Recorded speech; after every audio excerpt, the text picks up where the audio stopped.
And so please describe to me what the aesthetic look is exactly. Well, like this guy here. Yeah. So we'll go ahead and bring Oh wow, you really have to come in here? like this guy. Is this No, is this really happening? He met the other guy behind you, bro. Like I don't know what you're talking about. I'm right into that bad boy. You can stay right there, behind the camera, behind the camera. No, see now that you got me jealous now. That's okay. That's not no, fair. but you're more in the category like Luther Arnold, okay? My man. Yeah. Arnold Ferrigno. Huh? Okay. Aesthetic.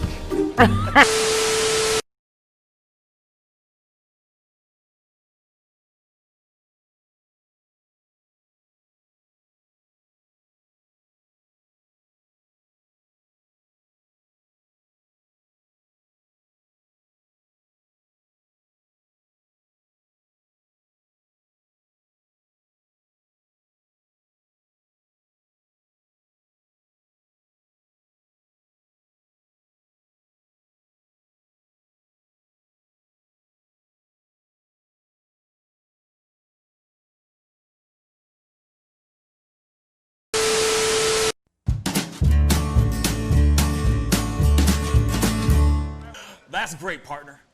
You two ever go out place everything in its proper place? That does not make sense, but we usually do go. We head to Kroger's, and we work. Oh, yeah. I've got a lady waiting for me back home also. She has the most beautiful scrotum.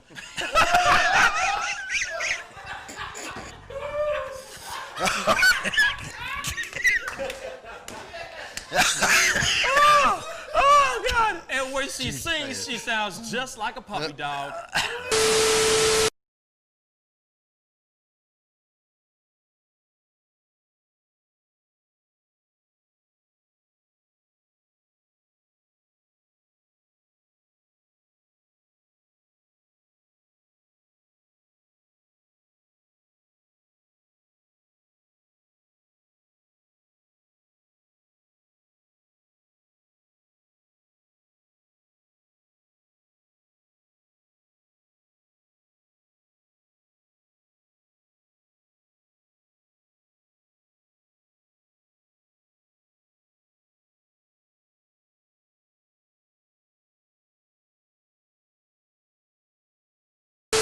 How do you nail a photo? Just gotta get in the mode. You gotta talk with your eyes. Talk with your eyes. Talk with your eyes. You Okay, gotta so have the eyes. can you show me a little bit of something, like to this camera? I would love to know how to do this. I just want to know. Well, how I do you do it? mean, Teach the me smile, something. You can get the sexy eyes. Then you know you gotta get the smile going on some shoes. But you know, Wait, hold up. you got. I got to when try it's this. time, with when, you. when it's Hold time on. to laugh, I gotta try you this gotta with think you. of something funny All and start do laughing. it again. Do it again. How do you do it? Teach me. Sexy eyes. The sexy eye. This is sexy eyes right here. Smizing? Smile. So you're smizing. Smile. Okay. And then you gotta get the. No, I look happy- like I need to take a poop or something.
wish words were like little toy guns. No sting, no hurt, no one, just a bang, bang. Right? Is that it? Yeah, it's something like that. Just a bang, Toy bang, guns. rolling off your tongue. Toy guns. It's no smoke, no Bang, bang. bullets. Water guns. All right.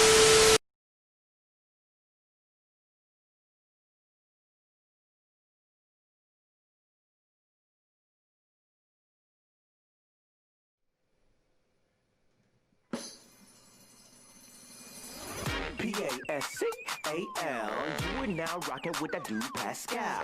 We be going wild. Haitian in the building, so original. Got the haters catching feelings. Get your hands up to the ceiling and keep them held high. Cause St. Louis isn't ready. Forget about it, goodbye. Hold up, we just saying hi. Five somebody, rise up. Weekdays, catch us live, somebody. Let's go. Good morning, everybody, and welcome to the Pascal Show. Yes. 'Tis Thursday, y'all. 'Tis Thursday. Yes. God is good. You know what I mean? Out here. Anyway, hopefully you guys had a wonderful night, a wonderful evening. I'm hoping you guys are having a wonderful morning right now as well. There's a lot of things that we got to talk about. There's a lot of things that are going on, but just wanted to say that had an opportunity again to be back on with South Korea and Australia really early this morning. And it was an amazing conversation still, in regards revolving around the Black Lives Matter movement and all that, which was really cool. We got to chop it up even more. And it was a really cool morning. Lots of really great people on talking about things that are going on in the world. And of course, like I had said to you guys before, be sure to tune in to that when it drops. It should be coming out in the next couple of days. And I'm actually doing another interview with them just about what's going on with the coronavirus, everything circling around the coronavirus worldwide tomorrow morning. So that interview, my own interview with them, will be out next week. So I'm really excited about that. So be on the lookout for that, because that's going to be really incredible and a lot of fun, But anyway, I digress. It's been an amazing morning. It's been a long morning already. A lot of talking I've been doing already. But, I'm going to turn it over to my fellas. The fellas are here. Jackie Buck and Tommy Boy in the house. What's a guan, guys? Good morning. Good to see you. Good to hear you. Thank you. Happy Thursday. Happy Thursday, man. Happy Thursday, man. You know what I mean? You know what I'm saying? Happy Thursday to everybody. Tommy, how you feeling today? I'm doing all right. Can't complain. Another day, another dollar. Yep. So, yeah. I same old. Being stuck at home, doing nothing all day long. We're gonna be doing a lot more of that, it seems like. Yeah, so. You're stuck in the house, bored, or bored in the house, bored in the house. Bored in the house. Yes. Yep. In the house bored. Yeah, bored in the house bored. Yeah. Well, the thing is one thing on a positive, we are all healthy. We're all okay so far. For the most part, I can at least say that on my end, and I can say that for the fellas because they're on the show right now. If they weren't feeling well, they wouldn't be on here right now, would they? So I'm very thankful that everybody's here. I'm very thankful that the people that are tuning in. Good morning to everyone who's watching on our Facebook, Twitch, Twitter, YouTube, everything. Appreciate you all coming on and kicking it with us and talking with us and being a part of the conversation today. We also have Australia in the house. What's up, Malia? Thank you so much for tuning in. And MB. Wow. 2 Aussies in the house today. All right. Crikey. Anyway, moving on. We got to get things going because obviously right now something happened overnight. A lot of things actually happened overnight. One of the main things, though, we are going to go into some breaking news here shortly, which is breaking news. I mean, as of the fresh news right out the gate, 30 minutes old, literally. We will be talking about that very shortly. But first, we got to talk about this one thing. We have had the highest number of cases, single day numbers ever in the U.S.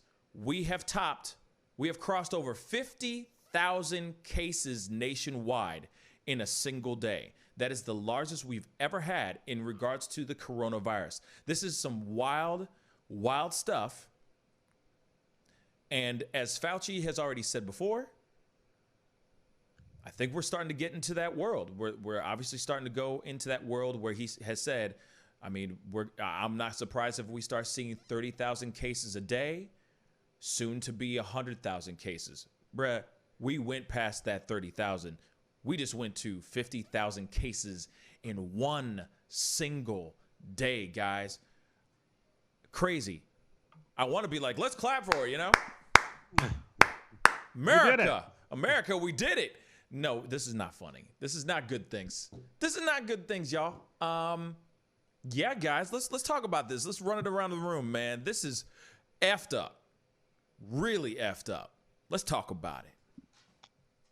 You know, it's one of those things where if you just look at the trends, you know, we had a very small decline until about June, like right at the beginning of June. And that's a little bit right after everybody started opening up. Oh, yeah. And then within, you know, June to June 15th was kind of almost a horizontal line.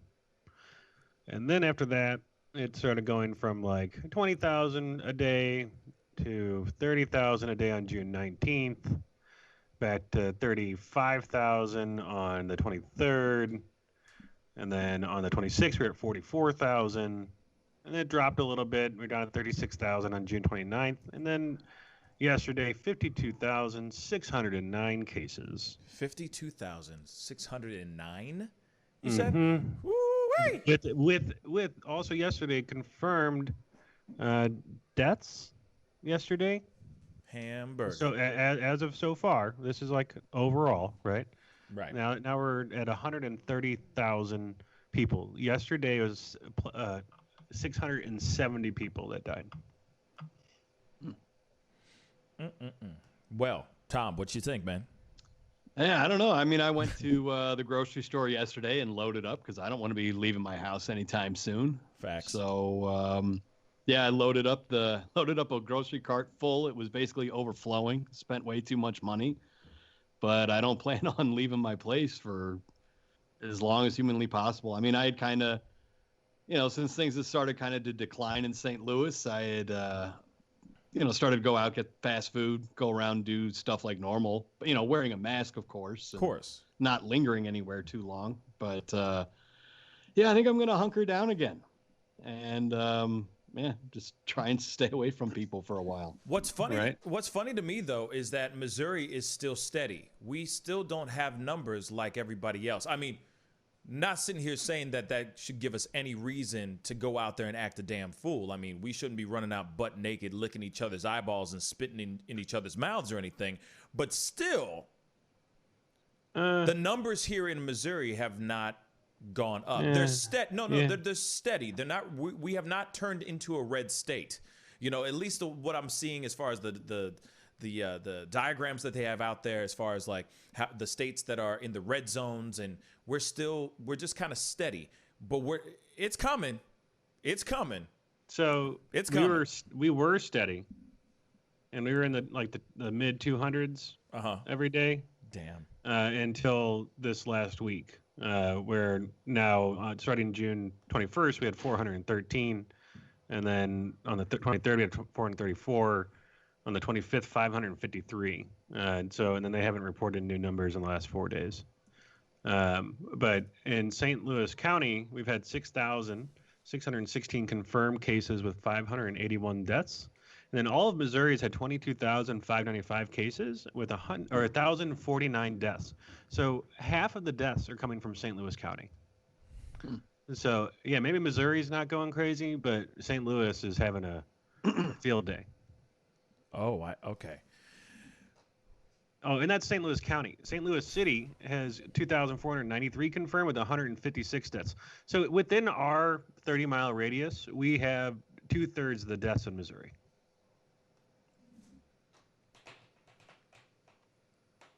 Okay. Yeah.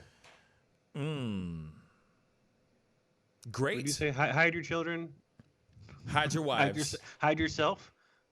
hide yourself. Actually, wrap yourself in cellophane, then put a hazmat suit on, then a PPE. You know what I'm saying? That's what needs to be happening. And then hide in a corner in a dark closet with arming yourself with nothing but hand sanitizer and Lysol, and a gang of toilet paper. And yeah, because it's coming. Like I said before, Tucker Carlson shouldn't have been saying, hey, hide your kids, hide your wives. The Black Lives Matter movement is coming for you. It's coming to your neighborhood. Nope. Should have been saying, hide your kids, hide your wives. Coronavirus is coming. It's coming for you. As much as you don't want it to happen, it's happening. Yeah. But the other thing is though, you got to factor in these things too. I think people just got really lazy. Got hella lazy. They said, oh, we flattened the curve has gone down. The numbers have gone down. Woo! And then they went out and just started getting crazy. Really, really crazy. Going out, hanging out with as many people as they can, so on and so forth. Instead of keeping that mindset in the very forefront of, all right, I want to be around my friends, but I still got to keep it safe. I still got to play it safe. You know, I still got to play my cards right. And a lot of people aren't playing their cards right. Period. Still to this day, still right now. You got people going up to grocery stores, big box grocery stores, Walmarts, Costco's, Sam's Club. Shoot, all acting a damn fool. Angry because they can't wear they have to wear masks to walk into a place. I mean, these numbers are going out like through the roof. You don't think that maybe that could be one of the contributors to the reason why the numbers are skyrocketing? Because people are refusing to wear masks? I don't know. Definitely something to think about, y'all. Oh, we're not going to have a choice in St. Louis whether to wear masks tomorrow. Nope. So, starting tomorrow. Yeah. It's on like Donkey Kong. You got to wear a mask. Anytime you go outside, starting tomorrow, you got to wear a mask. I'm surprised that the gyms are still open. I'm surprised that bars and stuff are still open. I'm telling you this, y'all. It's only a matter of time where we start retracting those things, those certain liberties. Unfortunately, that's just how it's going to be. Now, we play it smart so that we can keep those businesses open. The only thing we can do is actually wear the masks. Right. I don't care what Trump is doing right now. I don't care. By the way, this is the good stuff. This is the good stuff. Have you noticed that he's been changing his whole MO about this whole mask thing? He still won't wear a mask.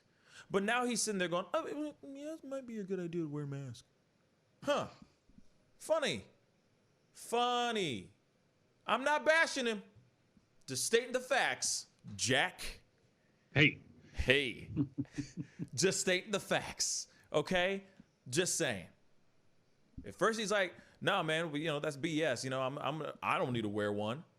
Everybody else starts doing the same thing. Any person that that trusts him like it is scripture has been doing exactly the same thing. Now he's going, well, haven't really been saying that, but if you want to wear a mask, it might be a good idea. What? Excuse me, I'm sorry. You see what I'm saying? Everybody's looking down, like, busy doing their thing, and then all of a sudden he says something like that, and they're like, what? Huh? Wait, did he just... I'm sorry, did I hear that right? Is he retracting on what he said? Huh. 50,000, over 52,000 cases in a single day, guys. Wear your damn masks. That's all I'm saying. We all want to live. Go ahead, Jack. Let me tell you what he said. And he said he was wearing his mask, and he felt like the Lone Ranger in one, and he liked it. So. I'm sorry. Wait. I'm sorry. Is that real? Did you just say something that's real? Wait, did he say? Wait. He said, and you quote, What did he say? One more time, and you quote what? Hold on 1 second. What Here, did I'm thou fine. say? Please. Yeah. He said that Trump is all for masks and says he looked like the Lone Ranger in one and liked it. So funny. you know, he says, I would. Oh, I have. I mean, people have seen me wearing one.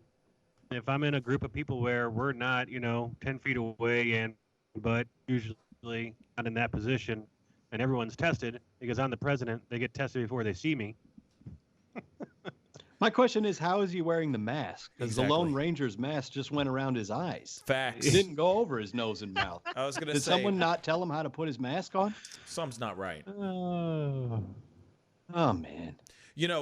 Tonto, Mike Pence should have helped him to figure it out. Like, no, man, it's not on it goes down here.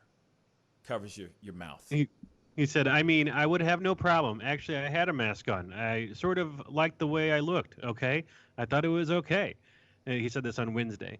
It was a dark black mask, and I thought it looked okay. Looks like the Lone Ranger. But no, I have no problem with that. I think, and if people feel good about it, they should do it. But he doesn't know about whether or not a mandatory mask wearing for the entire U.S. is needed or not. So yeah. Still to this day, he's going, I don't know. I don't know so much still. Because he doesn't want to admit that he's wrong. Yeah. He just doesn't want to admit fully that he's wrong. And here's the thing. Like, man, here it is, y'all. Like, he just gives us too much stuff. How can we not talk about this stuff and point out something that is just not right? If he was actually doing some real things that we're actually doing to make for the betterment of this country, I wouldn't be saying nothing right now. I'd be like, all right, Trump, do you, bruh. Mm-hmm. This stuff is just him retracting and backpedaling as much as he can. It is sad to see, especially when these numbers are going as crazy as they have. Apparently, he just did a live briefing right before we started this show, or right when we got things started over here. I don't know if he's still doing the briefing right now as we speak, but he is still trying to be, let's just say he's trying to be optimistic. And I understand that. There's nothing wrong with being optimistic, but we're looking at numbers that are climbing rapidly because he said it was okay to open up the country. Now he's sitting there going, well, everyone fend for themselves. It's up to you guys. It's up to the states. Good luck. That's where we're at. That's where we're at right now. And because he wants to wash his hands clean of this situation. Hopefully they stay clean so he doesn't get sick. But we're in this place now, guys, like where we shouldn't be. We're in a place where we shouldn't be at, guys. Yeah. I'm sorry. Yeah, it's as real as it gets, y'all. Bare bones, keeping it straight funky with y'all, getting down the brass tacks. We are exactly where we shouldn't be right now. Forget economy of the country right now. I'm talking about the well-being and the health of the American people right now. We are nowhere near where we're supposed to be right now. Because we got overzealous and said we must open up the country as soon as possible. Sorry to say this, but who's the one who's saying that we should open up the country as quickly as possible? I'm sorry. Like I said, I'm not writing this stuff. This is not made up rhetoric. This is not propaganda. This is not fake news. Who's the one who and this is not rhetoric right now. I'm not saying this rhetorically. I'm asking my brothers and sisters, who's the one who said to open up the country about 6 weeks ago? Who, guys? Steve? Is it Steve? Yeah, I think it was, yes, Bannon. Steve Bannon. Wait, I Steve think Bannon. you did. I did. Absolutely. I'm the one I'll who have to runs go this back and watch country. the tapes. I'm the one who runs this country. I think that at one point in time you were for All for the country opening back up. Absolutely. All day. All freaking day. I'm just like, yes! Yes, Trump! Open it up! Open it up! We ready, baby! We ready! We lions out here! No. No. I said, are we sure? Yeah, I'm going to do a supercut video of all the times that I think that you've said stuff. That's a long super cut. I'd have to just cut out, the before preferenced, referenced words about like, do you think? It's just gonna be like, open up the country. Yes, all out of context. Open up the country. Not every single one, every show. Just take out words and smash it together. Except my face, hair, clothes change every single one. Yes. But yeah, I'm not the one making this stuff up. So I know there's a lot of people that'll sit there and get upset about what I'm saying right now. I get it. I'm sorry. But I'm not the one who wrote this script. There is no teleprompter in front of me either. These are the facts. This is what is being given in front of us. This is what's going on. As much as anyone thinks he might be the greatest president ever to be put out there, 45 for life, still, you cannot fake the funk of what's really going on out here at all. That's it. Sorry. Not trying to bash nobody. I love everybody. I love everybody. But there we go. Anyway, so you guys don't have anything to say. I kicked it over to you guys. It's one of those things where we've kind of touched upon it a little bit. I know so many times every week and throughout the different shows and stuff, and it's kind of overwhelming to think that, because of our ignorance to it and the administration's ignorance to it, and just like the laissez-faire type of attitude that's gone on about it by, a third or more of the country. I don't know. It just makes it really hard to discuss, because there's no direct line for us to end it. When they are saying now that, it's so prevalent that it's going to be hard to contain or even stop, unless if, I only imagine the only way to do it now is literally if everyone were to go into full shutdown and stay there for 2 months, 3 months. Yeah. But other than that, I think that we're going to be dealing with this for the next year at least. And it's going to be waves of up and downs because the economy can only be shut down for so long. Yeah. Or certain people will only allow for the economy to be shut down for so long. Facts. I don't know. It's we've added in all of our 2 cents before. Yeah, we're in a place where we don't want to be. We don't know how to get out of it, and it depends on everybody working together. And we have a horrible track record of that. So, yeah, as much as we like to say, America, we work together and all that. I don't know. We're real selfish. We're real. Unfortunately, we're real selfish sometimes. And the thing is I see. I get it. We can't just keep the country closed forever. We can't. There's no way that we can actually feasibly do that. So I understand that we got to get things moving, but we got to do it in a smart way, And I get it that we're not going to be perfect, but also we can look at other countries that have done it and seem to be doing okay. Now, if they start spiking back up, then there's another conversation that we need to have. But if we were to take the model that we've been seeing with other countries that haven't been having the second waves type of thing, maybe that could help over here. But we're not looking at that, So all I can say is we're just going to have to sit back and watch what's going on. pretty much, and just hope for things to get better, things to get okay. Don't get me wrong. I don't want to stay home. This is not enjoyable. You know, I would love to see my boys and all of us be in the same room at the same time. But unfortunately, these are the breaks, you know. This is the reality of it all.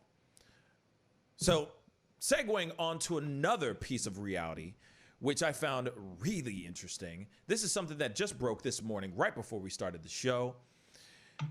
Jeffrey Epstein's associate, Ghislaine Maxwell, has been arrested, y'all. This is huge news. Tommy Boy's got the story. Speak on it, brother. Yes, Ghislaine Maxwell, the former girlfriend and longtime associate of the late accused sex offender Jeffrey Epstein, was arrested in New Hampshire on Thursday on U.S. charges of helping to lure underage girls who were then sexually abused by Epstein. So the FBI arrested Maxwell at about 8:30 a.m. Eastern time, and she was arrested in Bradford, New Hampshire. That's about 25 miles west of Concord. And yeah, she's accused and being charged with, helping to lure underage girls who were then sexually abused by Epstein. So I guess kind of procuring and grooming, I guess, the underage girls that Epstein has been accused of abusing. Damn right. Damn right. I'm very happy that this is actually happening, that this is going down. You know, I was hoping that Netflix documentary was going to, that docuseries that they did covering Jeffrey Epstein and Ghislaine Maxwell, I was hoping that it would actually help the cases that they were doing, help with their investigation, and actually bring these people to justice. It's about time that all these women get exactly what they need, which is justice. And I'm very, very happy about it. Ghislaine better go. She better they better throw her under the damn prison too. You know what I'm saying? And let her have the same, tack on all the years that they were going to give to Jeffrey Epstein, and give it to her too. Just tack it all on her. You know what I'm saying? Shoot, she was basically Robin to his Batman. I mean, it was bad, yo. The stories that I saw, the stories that I heard, and the stories that I saw in this documentary, wow. This woman was savage. Savage, man. It's insane, man. Yeah, the U.S. Attorney for the Southern District of New York, which, if that sounds familiar, that was the position that Donald Trump was trying to swap out the Friday before Father's Day weekend a couple of weekends ago. So the acting U.S. Attorney there for the Southern District of New York said in a news release later today, they would announce what the exact charges are against Maxwell. So exact charges aren't known yet. We'll know them later today after a news release and probably press conference. So, well, I'm looking forward to seeing what the end results are going to be. Jack, what do you think? I don't know. I wonder what she's been up to in the last, 6 months? Has she been busy getting rid of evidence? Yeah, and laying low. You know what I'm saying? Laying low like a mug. You feel me? She's probably been laying hella low. That's if anything, if she can bring any credence to the little black book that he had, and if she decides to start naming names and putting people under the bus so that she can get off without going to prison, it'd be interesting to see who she drops out there. What? Oh, yeah. Actually, MB just asked this question. It's a very good question. Was she in the USA when they obtained her, or was she somewhere else? She was in the USA. She was in New Hampshire. She was right just on. out. She was 25 miles west of Concord, New Hampshire. Yeah, brought in by the FBI at 8:30 a.m. Eastern time. Yeah, interesting. I hope she gets exactly what she deserves. That's a terrible, terrible person, terrible human being. So, like I said, that woman was a savage. So yeah. I wouldn't be surprised if she hangs herself too. Whoops. Right. And make Yeah. sure those cameras in her in her jail cell work. Yeah. Yeah. How convenient was that? Right. Oh, darn. It's not working. It's not working right now. Whoops. Yeah, I Whoops. don't know what happened to all those body cams. They were turned off after I told everyone to turn them off. Facts. It's totally That's crazy. like- It's totally crazy. But anyway, moving on to other news. What else is going on, Tom? Well, let's see. Do we want to do something light or something dark? Well, you know what I mean. Yeah, no, it's all good. Times you No, can't say anything. no, it was not even a race thing. I was gonna go into, do you want some vodka or you want some Jack Daniels? I wasn't going race. You did. Damn. I'm just playing. Something light. Why not? Well, let's do something light. All right. Well, Beavis and Butthead's coming back. That's some good news for some of us that grew up in the 90s. Oh no. Comedy Central is bringing back a 2-season order of Beavis and Butthead with a Daria spinoff, and I believe even a spinoff of Daria. Oh. So if you've been craving some Beavis and Butthead, there's going to be 2 more seasons of it. I'll tell you what, I was not craving some Beavis and Butthead at all, but I know a lot of people are, I'm sure. And it's introducing them to a whole new generation of people as well. So that should be interesting. I wonder if they would do Beavis and Butthead the way they are now, but then them having to deal with the technologies of today. Does that make sense? Because, when they came out in the early 90s, there wasn't iPhones, there wasn't social media, there wasn't Tinder. So I wonder if they're going to apply them as if they're still kind of stuck in the 90s, but then they're having to learn about just the world and the way the world is right now today. And the technologies and how the world works now. I think that would be really interesting to see. Yeah, I think that is kind of, just from what I read on Deadline, that seems sort of what it's going to be, is Beavis and Butthead navigating the world of like Gen Z kids and the modern world we live in right now, while still being Beavis and Butthead. They did bring Beavis and Butthead back in 2011 for a one-off season on MTV. And as I remember that was pretty good. I like Beavis and Butthead. I mean, it ushered in that whole era of irreverent adult comedy. Right. So, I'm excited to see it. I think Mike Judge is hilarious. Obviously, King of the Hill, Beavis and Butthead, Office Space, Silicon Valley, Idiocracy.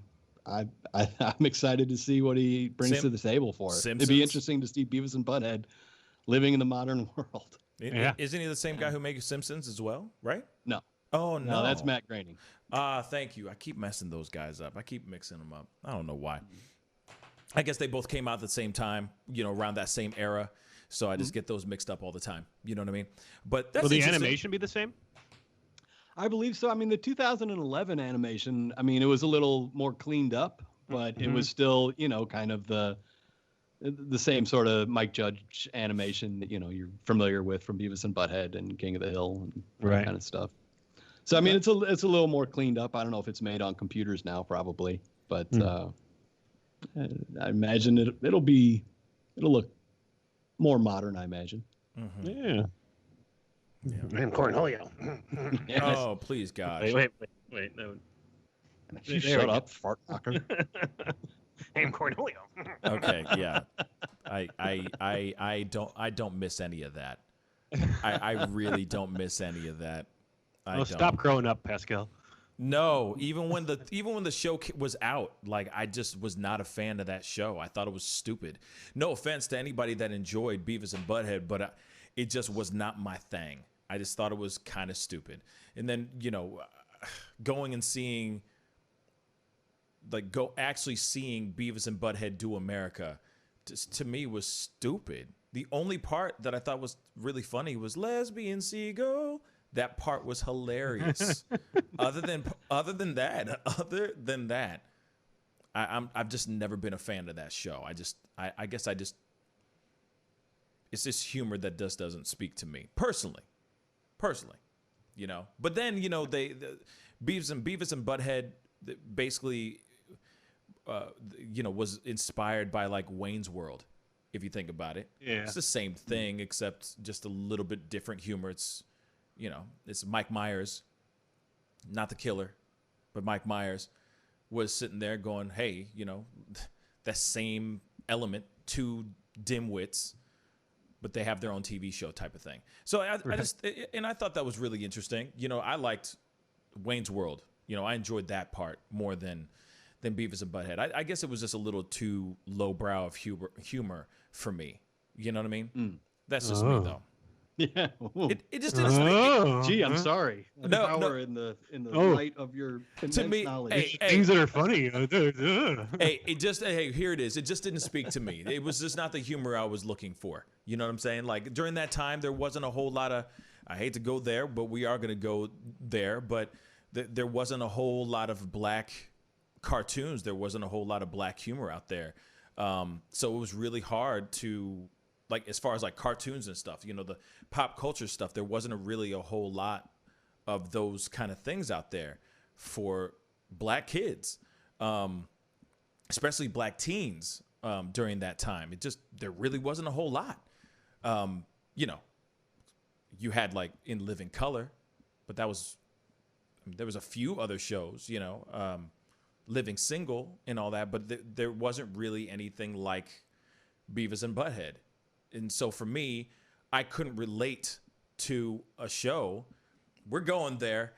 I couldn't relate to a show of two dumb white kids doing stupid white kid stuff. I'm sorry. I just could not relate to it. So therefore the show was not relatable to me at all.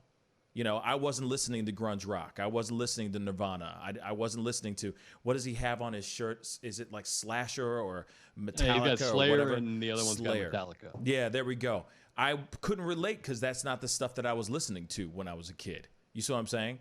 So I couldn't relate to those shows. That one in like Daria, I couldn't relate to it. Didn't speak to me as a young black kid. But so that's why it's like I didn't like that show. Yeah. I felt it did not speak to me. Well, hopefully they'll have a more diverse writers' room. I can't imagine there were probably that many black writers, if any, working on the show then. I really, really bloody hope so, because as you already know, I mean, that show's coming out, but then as you already know, there's a lot of, and we can kind of segue into this conversation because I know that we were going to have this conversation the other night, but we just didn't get into it. There are, and we did tap on it a couple days ago, but then now there's even more developing things that are going on in regards to white actors that are stepping down from black or people of color characters on cartoons. And that's obviously a new wave that's happening. All kinds of people, all kinds of actors and celebrities are starting to step away from those characters because they feel that those voices or those characters should have a person of color's voice behind those characters. And so I definitely want to tap in on that because we haven't had really an opportunity to talk about that fully, What are your thoughts on that? Because I know that, like, for example, Hank Azaria has stepped away from doing Apu. I forgot the man's name. It's like Mark Henry, I think his name is. Mark Henry, if I'm correct, the guy who voices Cleveland from Family Guy has now officially stepped down from speaking or doing the part of Cleveland. He's not doing that part anymore, and that's a white man. Kristen Bell stepping away from voicing a biracial character. There's a bunch of other people that are starting to step down from the characters that they used to voice. And I would love to hear you guys' opinions on this. Is this something that is necessary, or do you think it's too far? So let's throw this around the room because I'd love to know what y'all think. Yeah, I mean, we kind of talked about this the other day. Sort of. Yeah. I think that roles that are meant for a certain type of person should be played by that type of person. Because then you actually have the true character coming out, and it brings, credibility to that role as well. If I was going and voicing a an older black woman, like my voice wouldn't be the right voice. So, and if you're looking at everything in society that could be seen as, that's a public based like entertainment. So it's for everyone, and it influences the way that people look at stuff. And if you know that an actor is voicing a character that, if you're say a young black man growing up and you see Cleveland and you're like, I love this show, and then you find out later that a white guy's being the voice, it can make you feel a certain way, and it's I can't find anything or see anything that shows a black man voicing like a white guy. But a voice is a voice, and it can, it obviously can. If you don't know people's skin color and you just hear their voice, there's some voices where people go, "Oh, yeah, that's a white guy talking," or you can pinpoint some inflections and tones and things like that that might give you an idea of an ethnicity. But for the most part, if you're a voice actor, you can change your voice, your pitch, your tone to play the role. So it may be really hard to discern, what color the voice actor is, Right.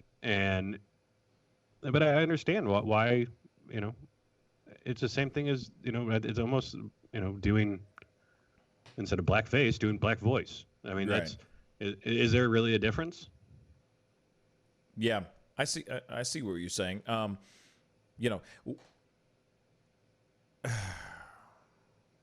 See, this is I'm glad we are talking about this. I'm glad that this conversation has been brought up, because it is a very, it is a little touchy, meaning like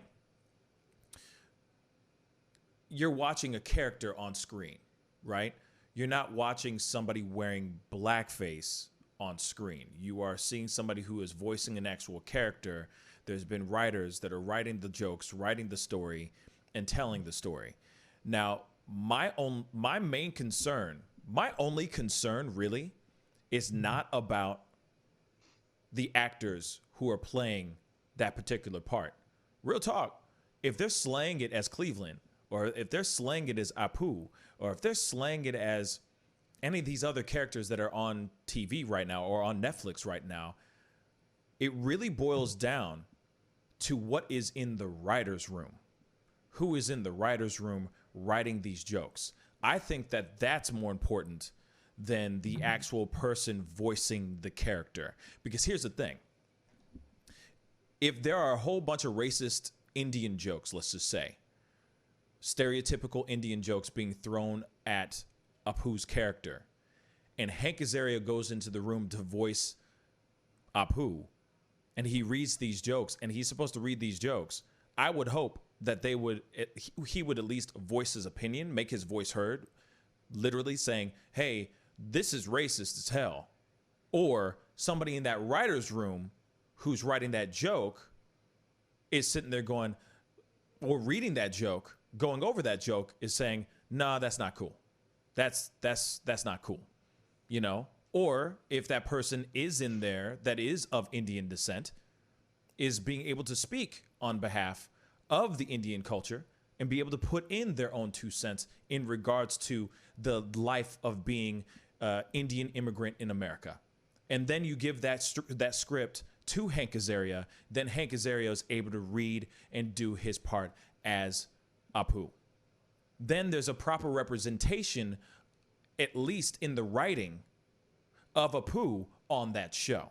But when you have a room full of white dudes sitting there going, it would be really funny if we did something about Curry, or something of that sort, or making him say the thank you, come again type of thing, whatever it might be, then there's a disservice right then and there. It starts in the writer's room first, and then goes to the actual recording of said voice. Now,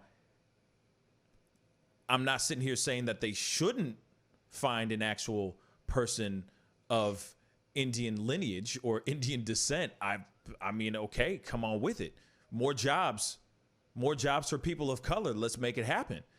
But at the same time, if everybody's been associated with Apu being voiced as this particular character, or by this particular person, I feel like it should just boil down to what is being written in the script.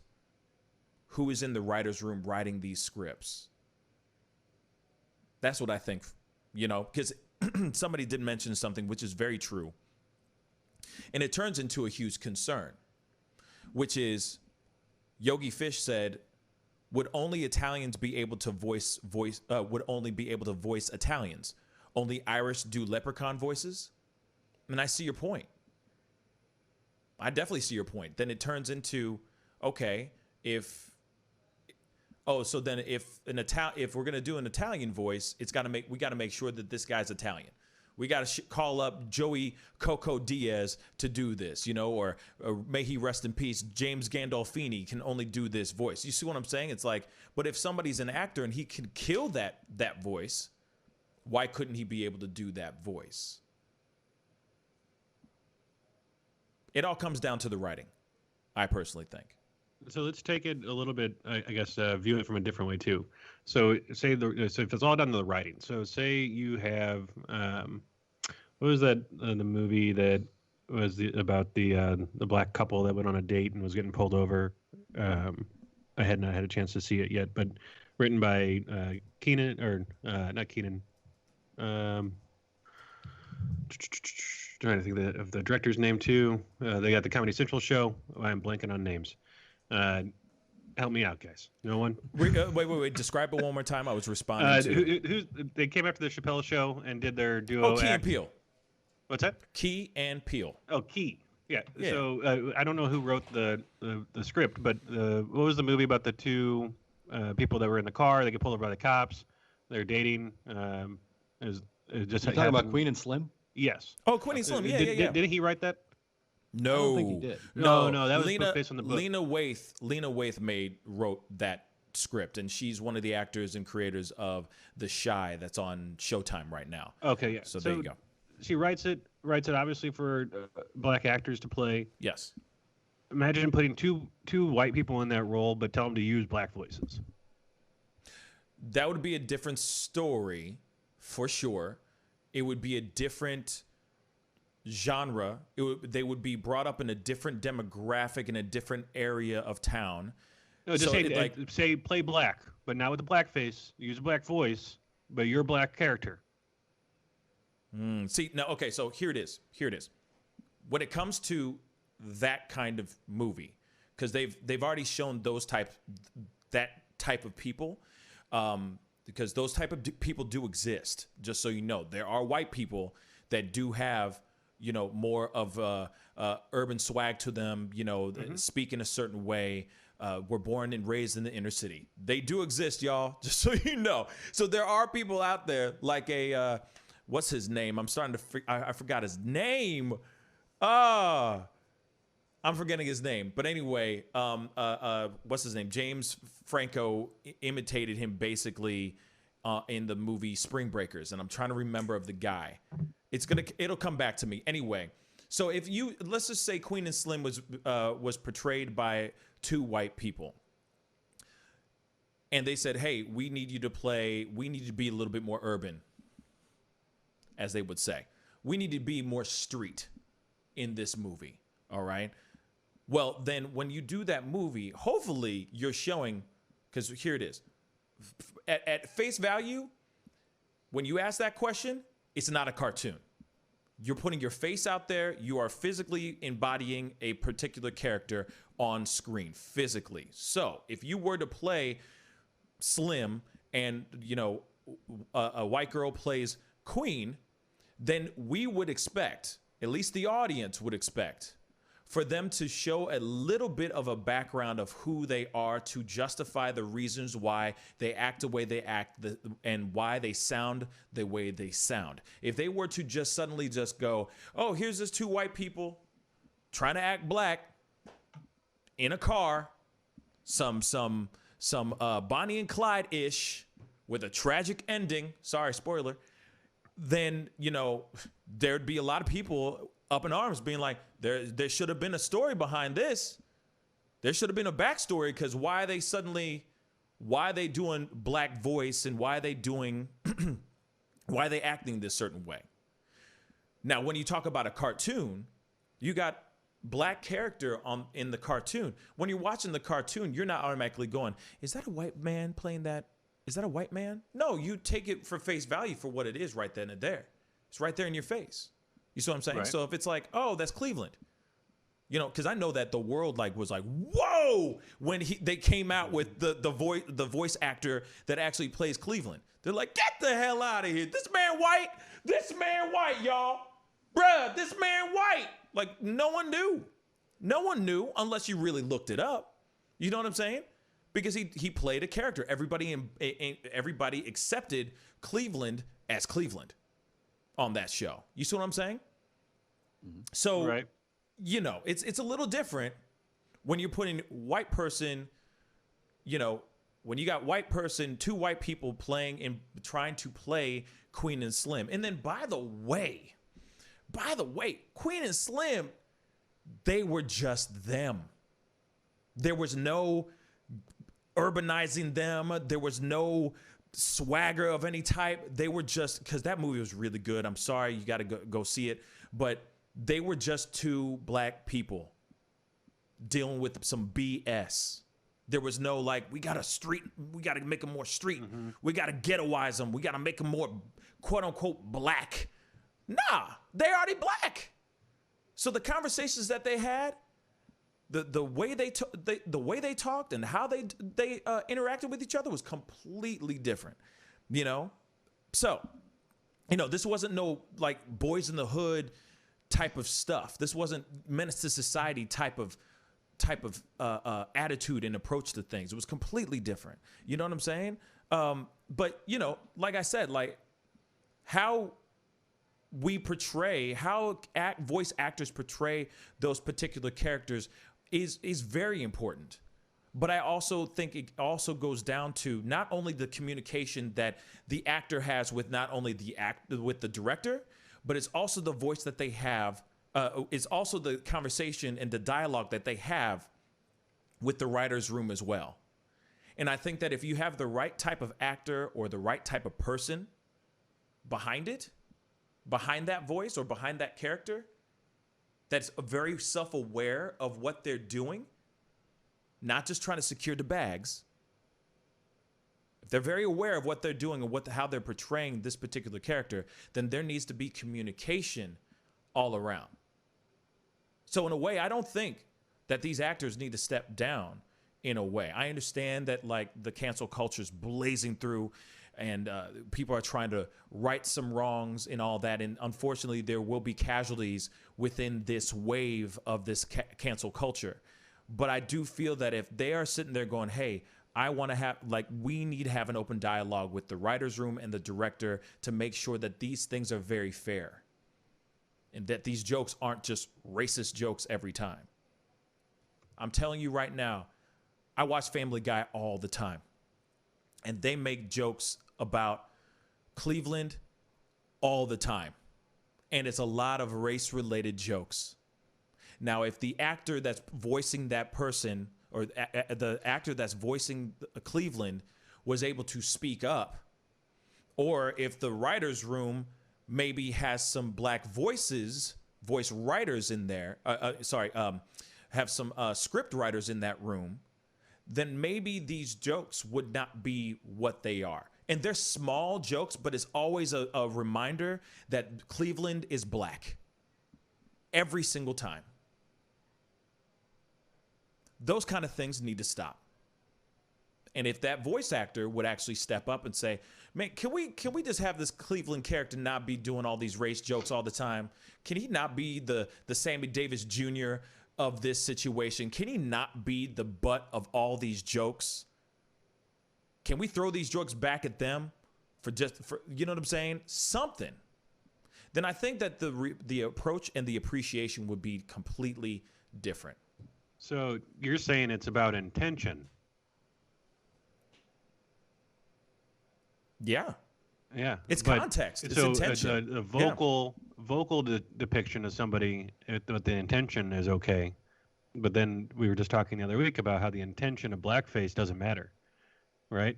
So like I'm just seeing like the line. I can understand why people can be furious about it, and I understand like why other people are still like, oh, it should be fine. But intention for one versus intention for the other, I guess there hasn't been uh, a a negative depiction of really. I mean, I guess the vocal actors I haven't, and there hasn't been like a straight up like just racist rant in a show, from a white actor playing a black character or something like that. Mm-hmm. Whereas with blackface in history, there has been a whole bunch of negative connotations around it. So obviously, intention matters in general, but you have to look at the bigger picture, I assume. So that's, but yeah, I mean, it's, with Trump saying that, it doesn't matter where you go to college now, and that the big jobs are looking towards skill, and voice acting is a skill. Mm-hmm. It is interesting to say that, oh, well, now you're limiting your selection of a pool of voice actors to be able to play a role. Will you find the right voice? And that is a good question, because here it is. There are plenty of black actors out there, or people of color out there that are looking for work. Clearly, there's plenty of very talented voice actors out there as well. Black people of color voice actors that are looking for work.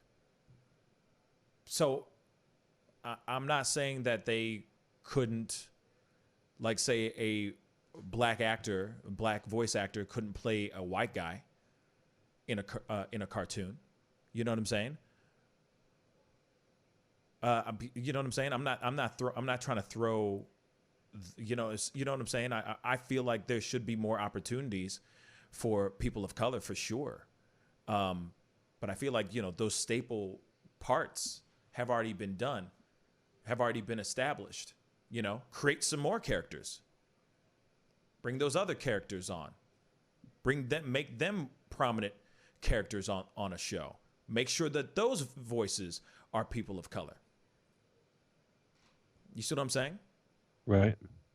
I don't know, Tom. What do you think? You haven't said anything much yet. Yeah, I mean, I think with voice acting, it's a tough situation. I'm kind of with you that if the character has already been established and is being voiced by a white actor and being voiced respectfully, not in a way that's playing it up, I think, if people are okay with it, let that continue. But going forward, I think animated black characters should be voiced by black actors. But at the same time, I watched a documentary last year. I forget what it was called, but it was about voice acting, and they touched on this subject of white characters voicing black actors. And one of they interviewed I forget his name, but he was a black voice actor, and he said basically, we're all just doing crazy voices on everything. I'm voicing a duck today. Tomorrow I'm going to be voicing a rabbit. This is our sandbox. We play around with voices and voice work. And I forget, it may have been John DiMaggio who voices Bender, but he also voices a bunch of other characters on it. But the black voice actor said basically that, like, I think it's John DiMaggio. He says John DiMaggio is a white actor who voices black characters better than most black actors. I mean, something along those lines. And he's like, he does it respectfully, and he does it in a funny way that's not offensive. But I don't know. I mean, I think going forward, definitely characters should be cast, especially in this time. But like Hank Azaria, who voices Apu, I think, I don't think he realized that what he was doing was hurtful to Indian people. And I think if you're a voice actor, you get very connected to that role. And, as with any actor, you have to totally empathize and sympathize with the role you're playing. Mm-hmm. And he's been playing that role since, 1988, 89? It's been a minute.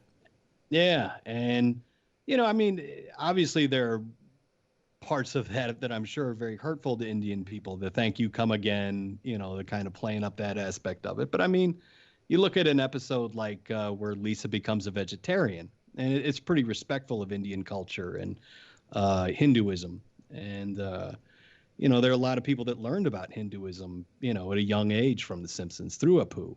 And now, has it always been done correctly? Has it always been done right?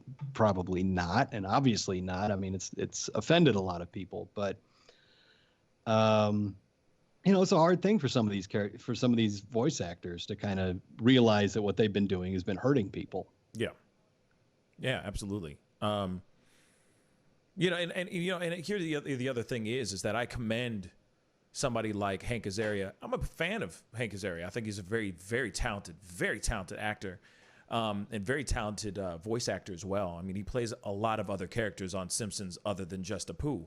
But I give him mad props for him stepping down and just realizing, I think it's just time to step down and give this character an opportunity to expand and do more with this particular character. And maybe that is someone of Indian descent will be the right choice, will be the right person to voice Apu from this point on. And also, he's already made bags and bags of money. Moving on from that, though, somebody on YouTube, Josh McGutermeyer, thank you so much for the comment. He just commented, "You're such a pleasure to listen to, Pascal. What impact?" Thank you, by the way. Facts. It's that smooth voice acting. It's that velvet and honey voice right here. No, I'm just playing. He said, "What impact do you think this will happen on casts such as Hamilton?" Okay, Hamilton. And this is a very good question. So thank you so much for this question. Here it is. Hamilton, it depends on the depiction or the way the musical or the play is being made. So, for example, Hamilton was made by Lin-Manuel, I forgot his last name. Miranda, thank you. Lin-Manuel Miranda. It is, it is very much a hip opera, if you will.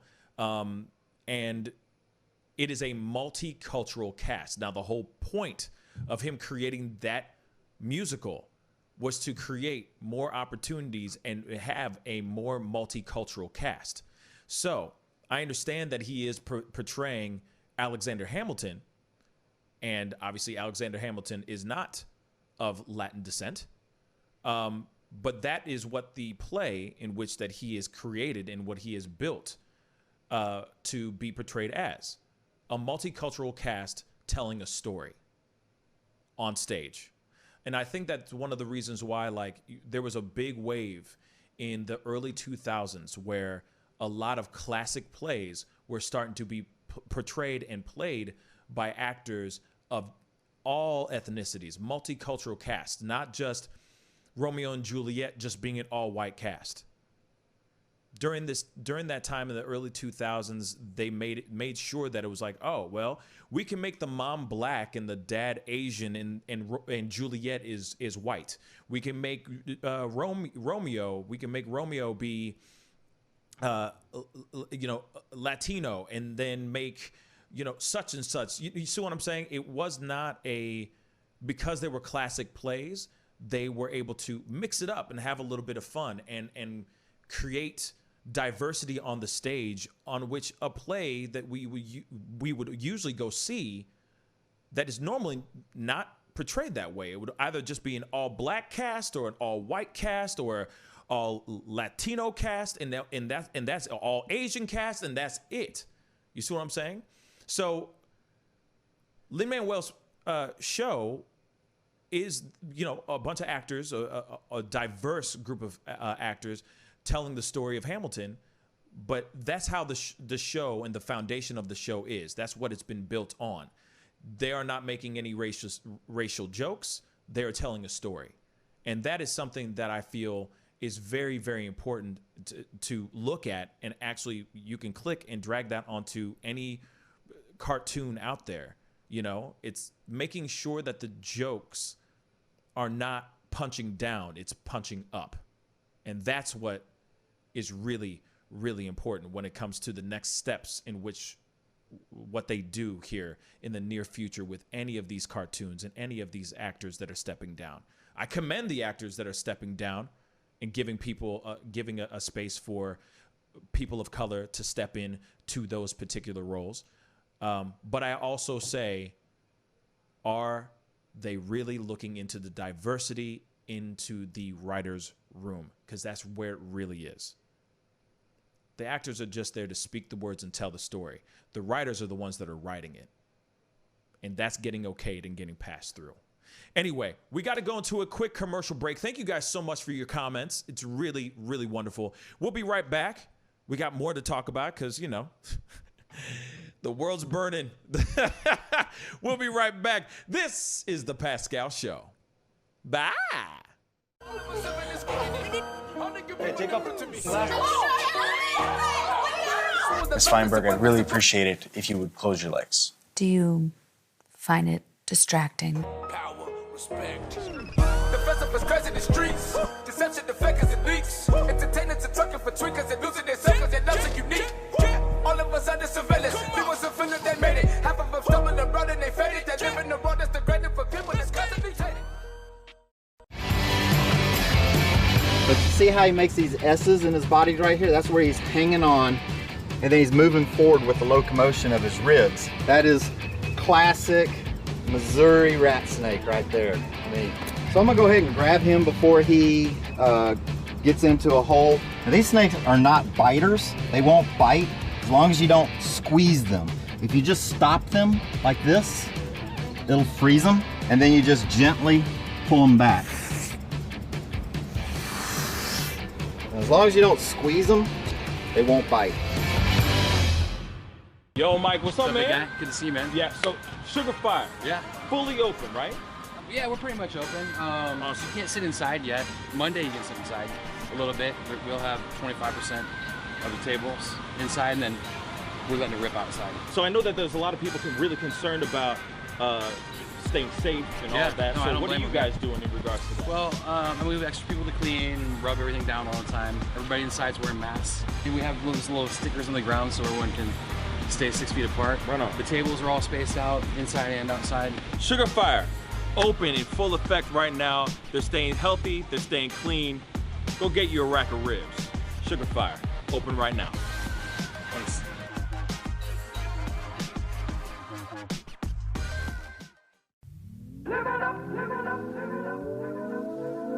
The Fur and Leather Center, providing the highest of fur and leather goods.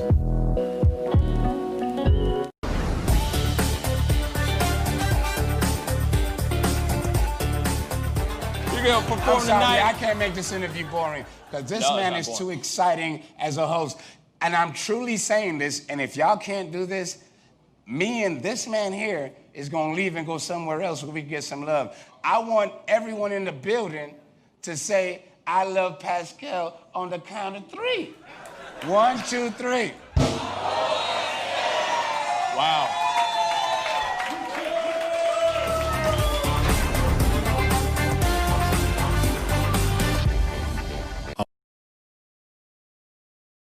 And property managers, if you're looking for effective and humane ways to remove wild animals and deal with the damage that they have caused, we have good news for you.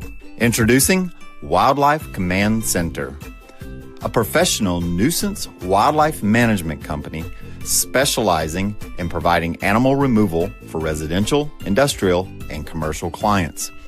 We are the only wildlife company that checks 70 different areas on a structure to determine the answers to the following questions. Exactly which animal are we dealing with? How is the animal getting inside the home? What kind of damage is the animal doing to the structure? Once we get the answers to all of these questions, we develop and write up an action plan to resolve the animal issue completely and provide a quote to implement that action plan. We perform a very in-depth 70-point wildlife inspection.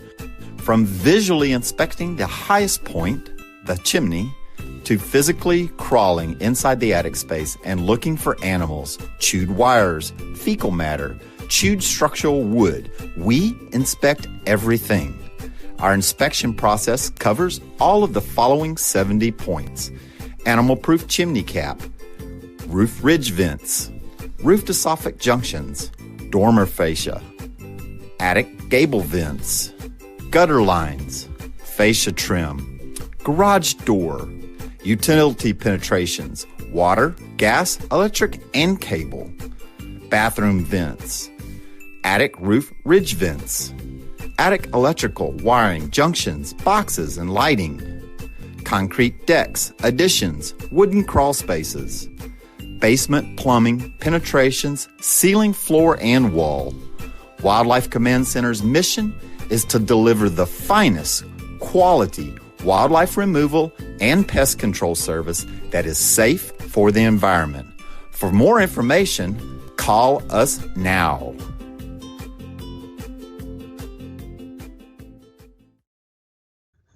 Hey, what's up, guys? I got it, Tom.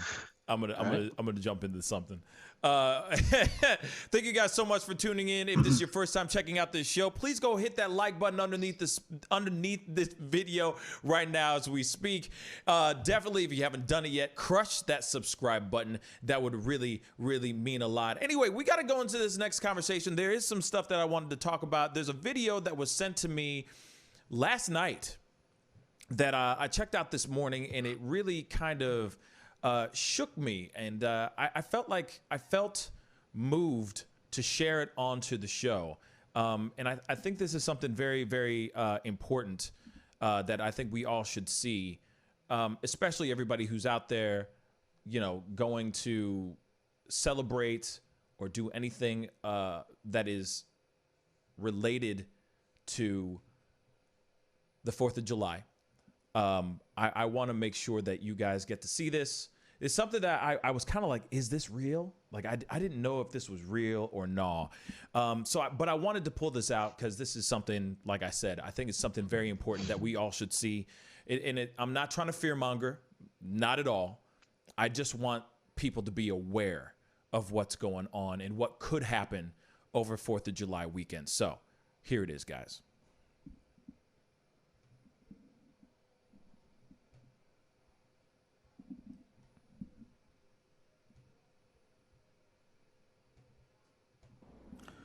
Alert as follows, comrades.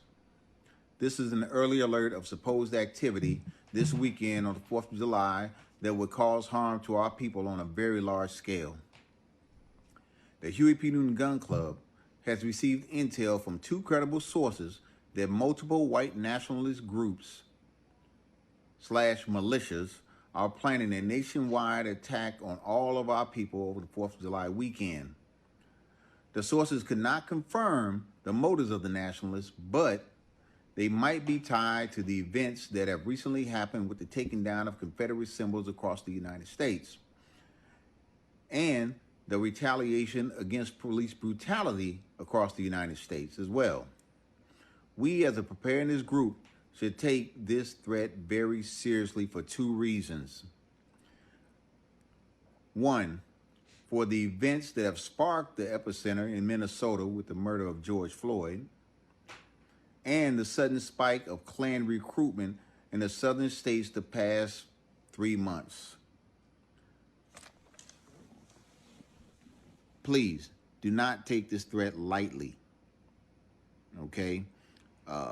Over the past couple of months, there has definitely been a spike in recruitment in this area. It is my job to pay attention to these things, and I have. There's also been an uptick in rhetoric online, threats from these different militia groups. And again, this is not a training exercise. This is real. The threat is real this weekend. Take precautions. When you're out and about with your families, you should avoid large crowds of people, which shouldn't be hard because we're still on coronavirus protocol. So staying away from large crowds should be easy. Most of the fireworks events and so forth, I believe, have been canceled. If not, you may want to consider staying away from those things. And I know, like myself, we're not celebrating the 4th of July, but I know people and their children like to see fireworks and may want to go out anyway.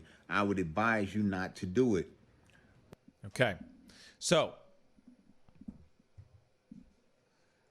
that video is being shared a lot, over 28,000 times, and has been viewed 1.4 million times. So I felt obligated to pull this up. Now, you know, everything nowadays can be fake news, exaggerated, made to fearmonger, made to raise fear in people. But I felt obligated to put that out because, I mean, here's the reality of it all, y'all. 4th of July is coming. There is a lot of tension going on in the world. And I feel like there's a lot of people out there that would feel like this is their time to exact their rights as Americans. So I want to just say that to everyone, to please be safe this weekend. Because if this threat is really real, I have heard stories, and Jack just said a story from somebody who watches the show, a fan of the show, part of the family, said something in regards to they were actually getting, a friend of theirs was getting recruited by white nationalists. This is a very real thing. Whether they do anything, whether it happens, anything happens on 4th of July, I'd rather have all my family, be safe and not in harm's way during this weekend. So, Jack, you know, tell me a little bit, you know, tell the people a little bit about what you heard. You told me something that I was just like, whoa, Yeah, that's it. I That mean, is so real. There's all these groups and things that are going on Facebook, and somebody I know was with one of their clients, and here in Missouri, and they are a gun owner, and they're part of a gun group, and the gun group messages were going around about, you know, heading out to Seattle to help shut down the Chaz and Chop area if the mayor wasn't going to do anything, and then you know, by July 4th, and on July 4th everyone would come together, and groups are planning to head up there. I don't know which groups, I don't know, you know, how many people are involved, but you know, it's definitely, the messages are being spread, and whether it's actual like true or people trying to create a stir, I'm not sure. But you know, there's the same things were being spread about Antifa groups. You know, in the beginning of June, we're going to be driving around into people's neighborhoods and things like that. So from the opposite side, you know, there was, you know, the stuff going on, and the guy that was part of the Pizzagate stuff pushing it out, you know, with no sources and stuff like that.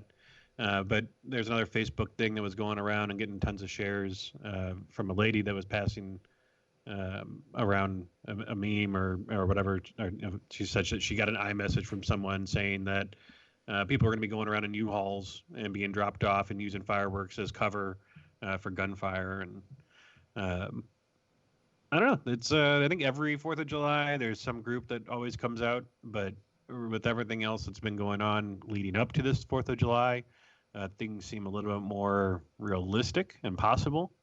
So I don't know. It's going to be hopefully a safe 4th of July for everyone, but I'm sure that there's going to be, you know, just the fact that people are talking about it and that it's Right. being spread around.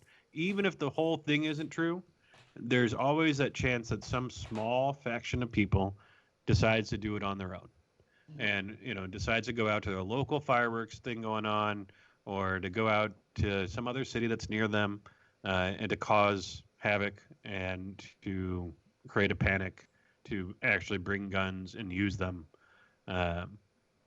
It's one of those things where, you know, it may be a great opportunity just to stay home. You know, you shouldn't be out and about celebrating too much with large crowds anyway. You know, if you're going to go watch fireworks, I imagine most cities and stuff aren't having any of their things going on besides something where you may have to go sit in a car to go watch it. then you're kind of like, if you're out and about and something does go down there, you're kind of like in a crowded area with cars. Like, imagine getting out of a concert, and it's not like you can go anywhere fast. But I imagine there'll be people that are bringing guns with them too, to protect themselves. So I don't know. Some place could turn into a gunfight, scene very easily. I imagine. Tensions are high. It just takes two people in a parking lot.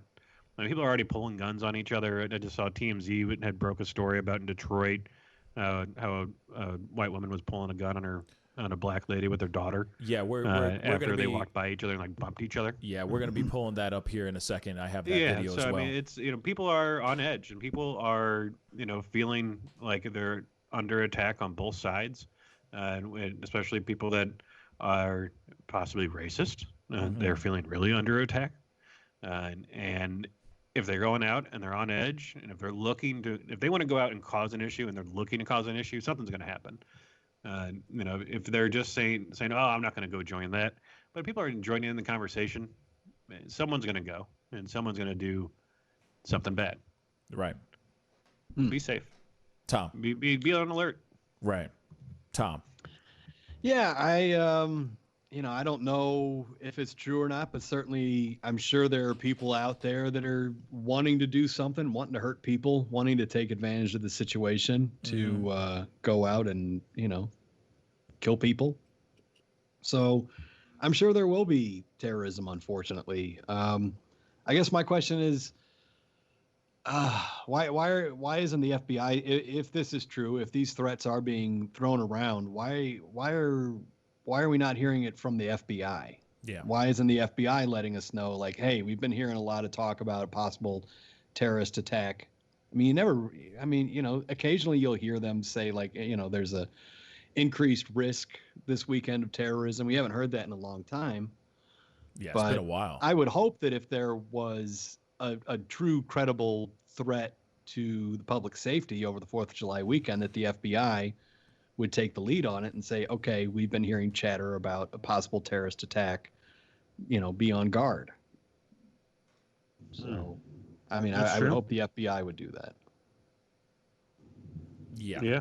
I haven't checked out Snopes, but I don't know if they're covering any of, like, if something's been shared and whether or not they are providing any information on it. But I don't know how accurate Snopes is all the time. But yeah, I mean, I'm not saying that the threat isn't credible. I mean, I wouldn't be surprised if it is credible. It's my cat nuzzles my microphone, but terrorist.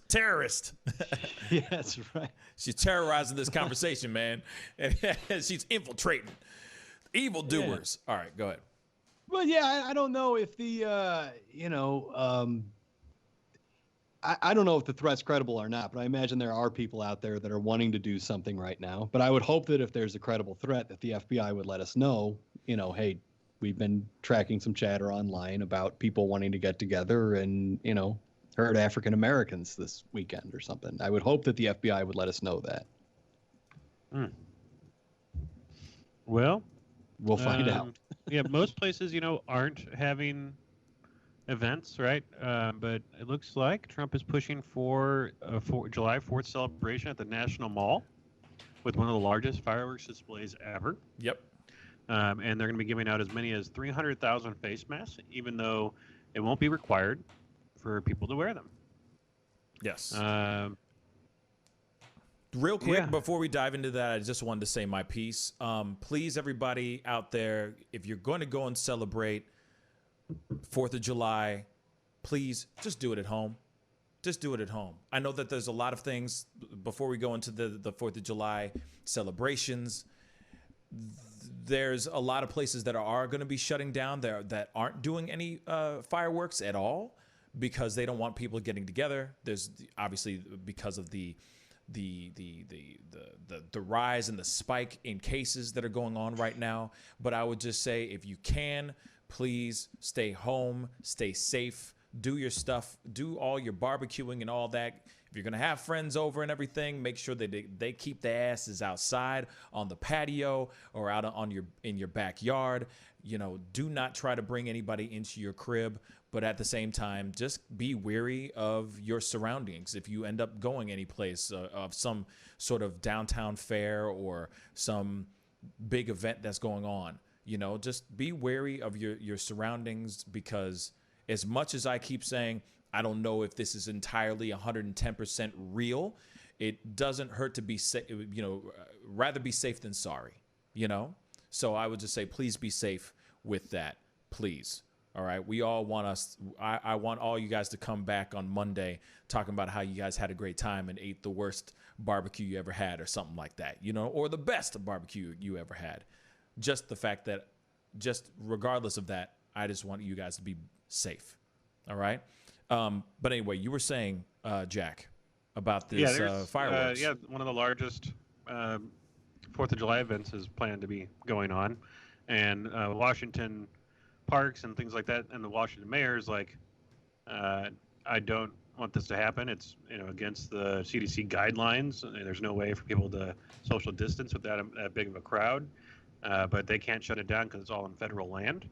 Last year, they spent us about $6.5 million on the fireworks display. This year, they're spending about $13 million.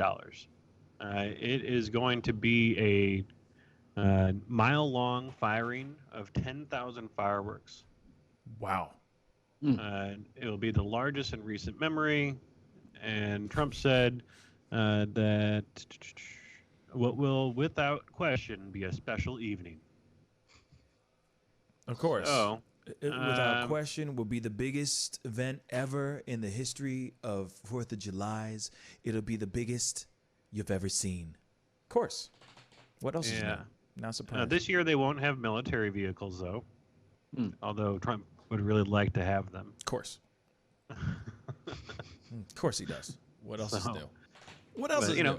I'm glad that the government is willing just to literally burn and blow up $13 million. That's just like the fireworks display. And then how much money does it cost for Secret Service and for all the security and then the cleanup crews and then everything else? And then what about the economic impact of, say 10% of those people get infected and you have another 10% that die from it. So, you got 3,000 people dying from going to a 4th of July event. And the spread just becoming a thing that can go astronomical, from having that many people together. I mean, we're mad about a concert that had 3,000 people. Yeah. This is going to be a concert, an event with 300,000 people. And now, again, I don't know if there were tickets that are being sold, and if this is another thing where, like, he's expecting 300,000 people to show up and 5,000 people end up coming. But as of right now, like, I will not be visiting that area of town. Not anytime soon. Not anytime soon. But the funny thing is let me piggyback off of what you just were just saying about the 4th of July event. He's actually starting his event Friday, if I'm correct. Yes. He's going to be doing a visit to South Dakota. President Trump plans to kick off 4th of July celebrations on Friday at Mount Rushmore. Now, this is part of our top news, so we got to talk about this, too. A national monument, if you don't know what Mount Rushmore is, a national monument unveiled by Franklin D. Roosevelt way back in the day, okay? So Trump's visit comes amid national debate over the future of Confederate statues and monuments across the country. This controversy also applies to Mount Rushmore because of the man who sculpted it. The sculptor and artist Gutzon Borglum created the 60-foot high sculpture between 1927 and 1941. He was also responsible for the Confederate monument in Georgia's Stone Mountain and has ties to the KKK. So now people are sitting here and saying that we need to start looking at the Mount Rushmore National Monument as a possible thing that we might have to reconsider Mount Rushmore. So there you have it. There's gonna be about 7,500 spectators at the Mount Rushmore event. They won an online ticket lottery. Now, mind you, this is not these people who are winning this lottery. It's not like they all knew about this background story. So it's not like this is all like white nationalists coming together to go check out Mount Rushmore. No, they just want to be a part of the event and and then see all the things popping off and behind Mount Rushmore. You know, they just want to be a part of a historical moment, and part of a big, huge event. What were you going to say, Jack? It's been, I guess it's been shut down there for quite some time now. A decade. It's been banned amid concerns about wildfires and groundwater pollution and protests by Native Americans. Yes. So, I guess obviously all the environmental concerns are no longer part of the discussion for things that Trump does. So yes. And I don't think that he has. I haven't really ever heard him talk about Native Americans, so I don't know what exactly his views are. Yeah. Well, the reason why the Native Americans, just to jump off what you were saying, the reason why Native Americans are feeling some type of way about Mount Rushmore is because Native Americans say that the structure is a desecration of their sacred lands. The Lakota Sioux, I guess that's the right way of pronouncing it, in North and South Dakota have long said that the land has been stolen from them. And I quote, they said, to Native Americans, Mount Rushmore is not a poke in the eye, it's a poke in the heart.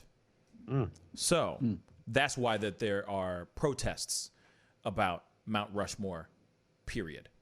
But then also on top of that, let's just add that the sculptor has ties to the KKK. Let's not forget that too. Might as well just sprinkle that in there. You know what I mean? Yeah, sorry, go ahead, Jack. I was just going to say the amount of, I just read this thing from the National Park Service saying, the carving itself is rock, and right below the carving is rock that was carved off in order to make the sculpture.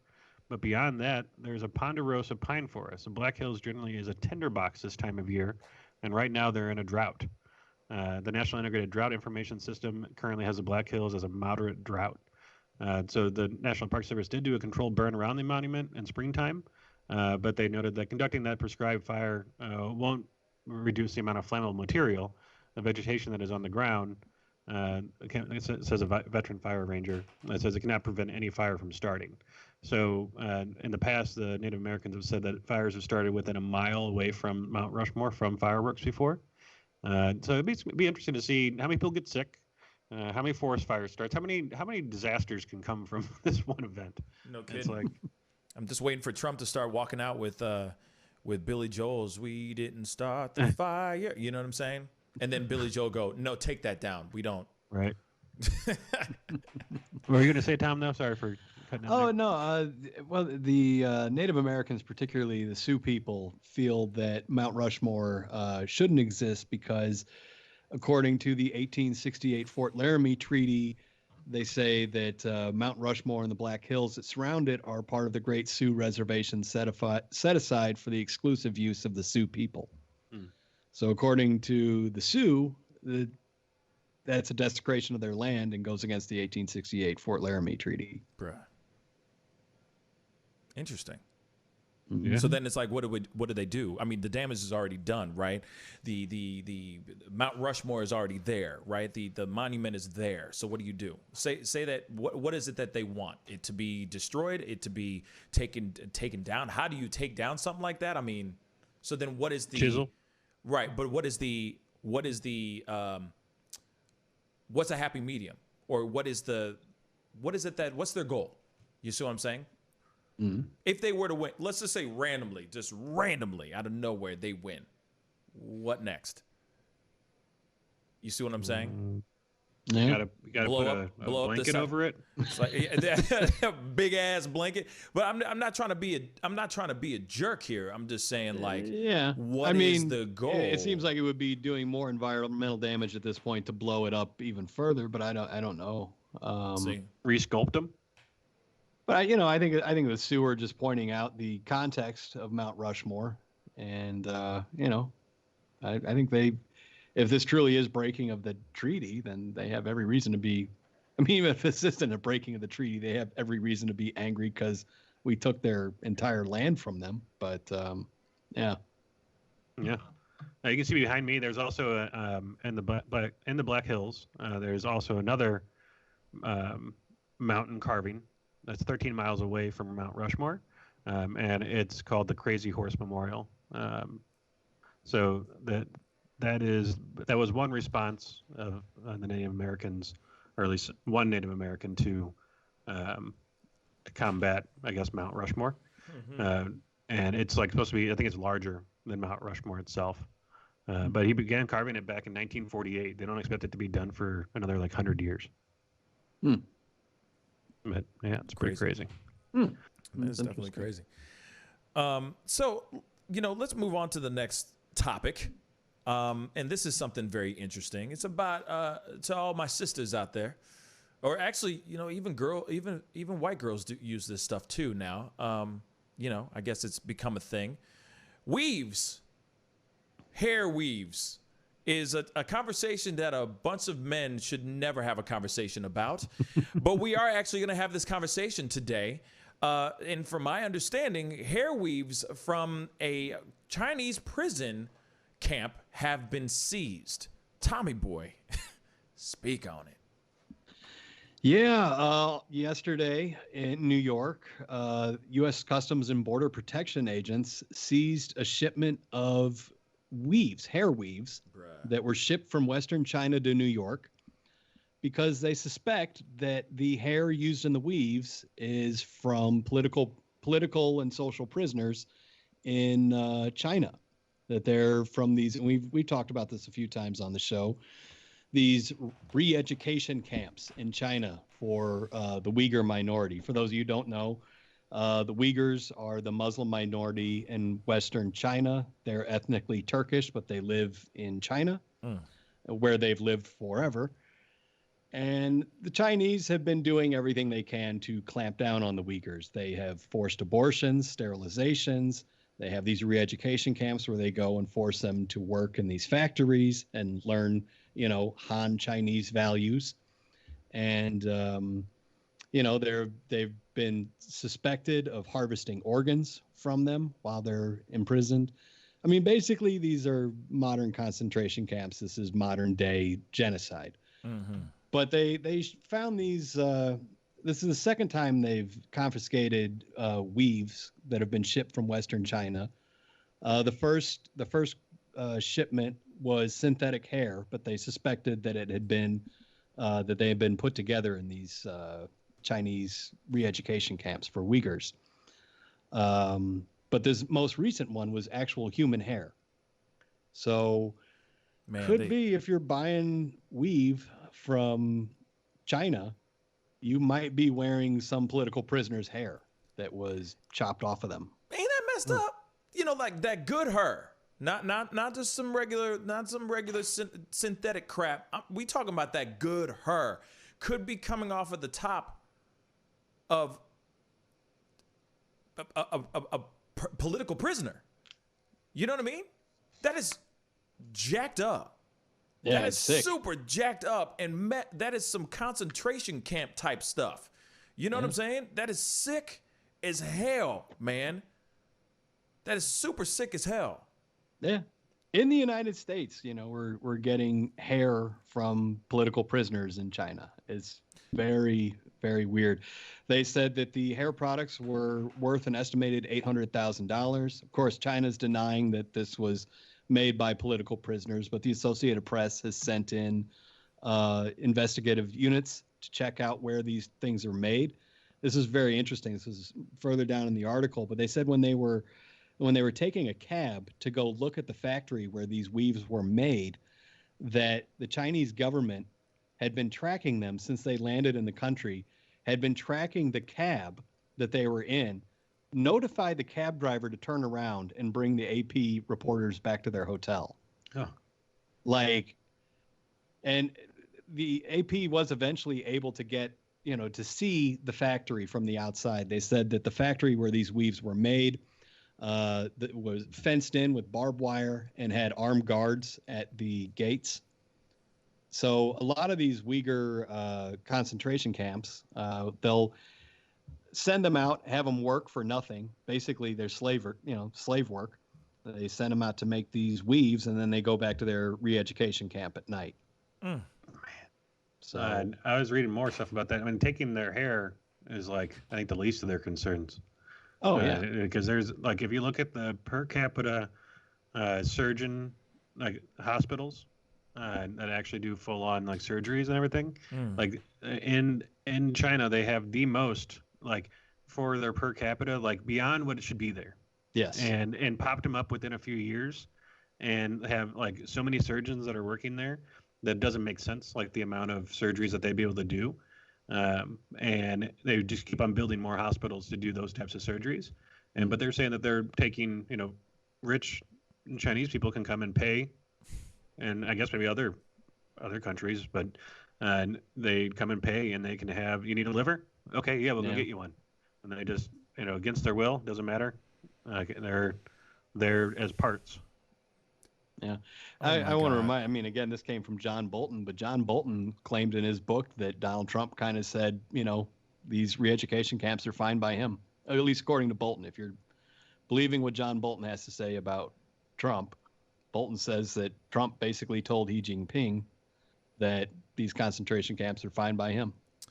Not surprised at all whatsoever in the slightest, if that of that story. What's so sad is that, even somebody was saying, I think it was Yogi Fish was saying, what kind of world do we live in? And it's like, well, we live in a very, very lucky part of the world where we don't see these kind of things, even though we do have certain things like that here in America too. But that's another conversation. I digress. It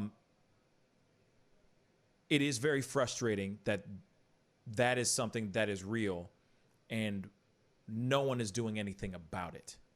Now, let me ask you this, Tom, and maybe you know this, maybe not. It's all good if you don't. But how long have they been doing said thing, like with the hair? Like how long have they been doing this, and suddenly now these things are being seized? How long have they been doing said hair? At least just the hair. Let's just start with the hair. Keep it simple. As far as we know, we don't. This is only the second shipment of weave that has been called out by the Customs and Border Patrol. So the last one was in May. So as far as we can factually say, it looks like we've known about this since May. So not too long, but the Uyghur re-education camps, absolutely been around. China's mistreatment of them is not a new thing. That's been going on a long time. So in other words, we're just seeing it now. We're just, at least the Customs and Border Patrol agents are seeing it now. How long it's actually been going on, I don't know, but they've just started cracking down on it in May. You want to know why? Want to know why? It's the Rona. No, seriously, think about it. They probably known about this for a long time. Now they're starting to seize things. Because why? Our country's sick. Our country's getting really sick. Again. Of course they're going to start slapping China on the wrist. Of course they're going to do that. So I guarantee you they've been knowing about this BS. You know what I'm saying? This can't all of a sudden out of nowhere be a thing now. You know what I'm saying? How did they even find out in the first place? Smell the hair and go, this smells like this smells like a political prisoner. You know what I'm saying? It smells like a concentration camp. No. They've been knowing this. But what's going on with the world and where we all are saying that the virus is coming from, they're trying to slap them on the wrist, man. But what I'd like to do, what I'd like to see happen, real quick. Sorry, Tom. I'll let you speak here in a second. But what I'd like to see is that this be the start of them actually doing something about freeing those prisoners, getting that concentration camp out of there, because no one deserves to live that way. Yeah. At all. Well, I think that's some optimistic thinking. I don't think China has any intention of shutting down those concentration camps. Of course not. not. If anything, they're going to use the cover of coronavirus to ramp up what they're doing. I mean, we've seen where they've been cracking down. They've got that new security law they pushed in on Hong Kong. And that's, I mean, a rare instance of something passing unanimously in the House. They passed a referendum yesterday on, basically saying that banks should be penalized for dealing with Chinese officials that are involved in this new security law in Hong Kong.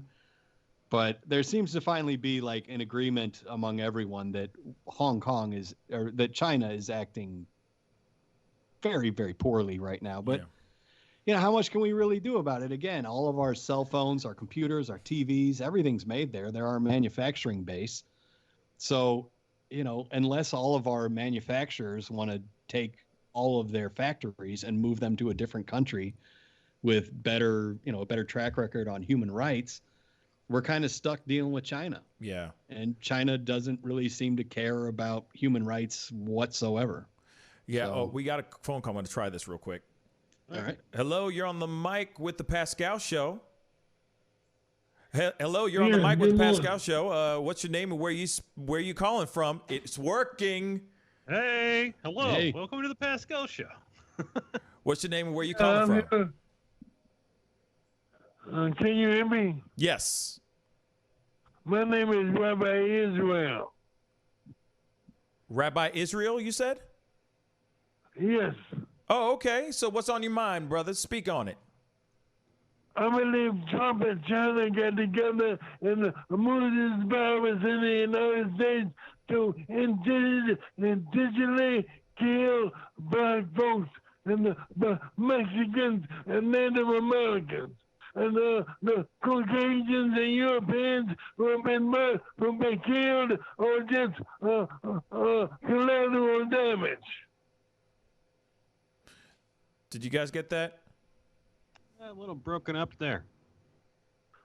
Yeah, Trump and China intentionally manufactured this virus to come to the United States. Okay. So you believe that the virus was created in Wuhan by the in lab? If you want an example, look at Europe. Already they're bringing in 3 million Chinese. 3 million. Imagine 3 million Chinese coming to America. Okay. You'll be able to see a Chinese neighbor next door to you on both sides. And if they bring in 3 million to Europe, they gonna bring in 50 million to the United States.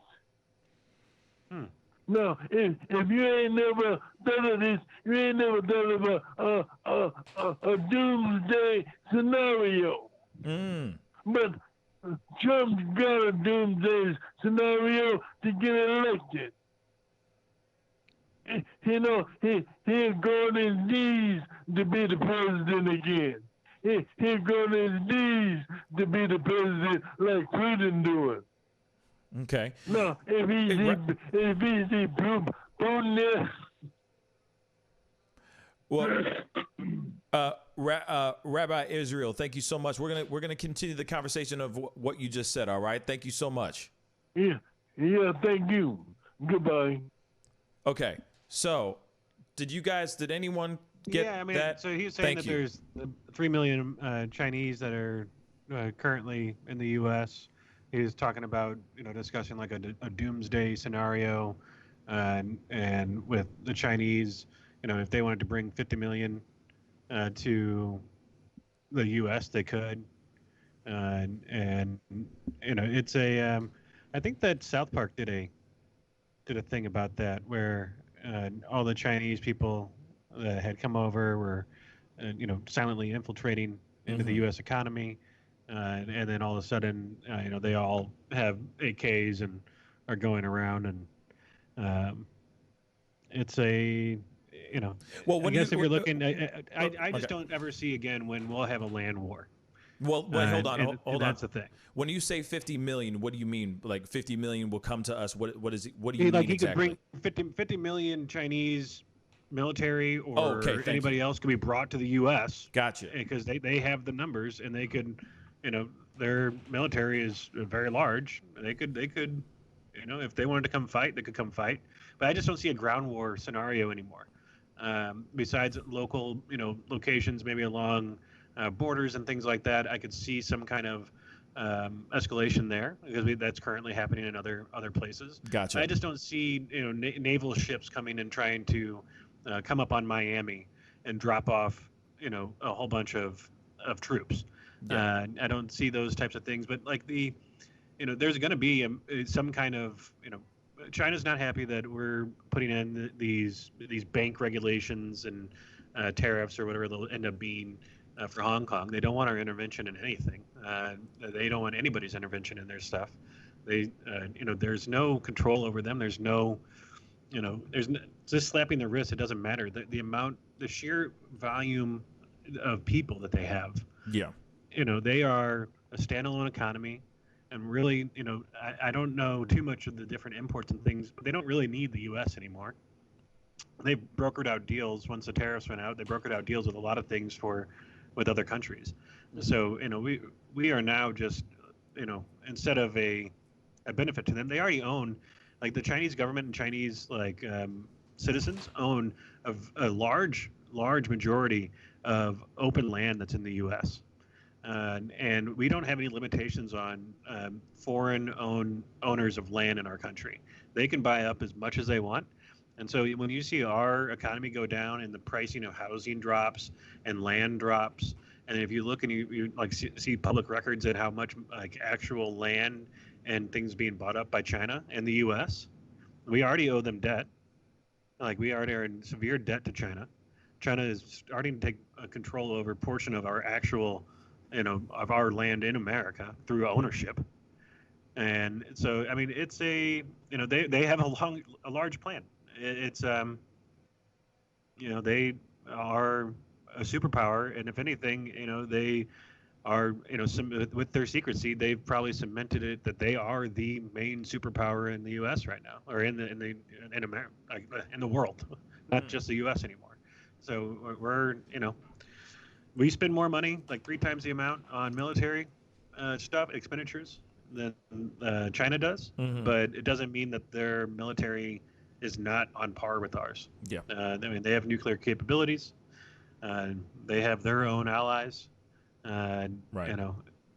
If a ground war were to happen, I mean, I don't think anybody would want a ground war here because we do have so many guns. Yeah, it would be unlike other countries. slog. Like all of our people are actually armed. Yeah. So. Right. Tom, what do you think, real quick? We got to go into a quick commercial break. I've always just been fascinated by the fact that Nixon opened up trade with China while we were fighting with communist China while we were fighting communism in Vietnam.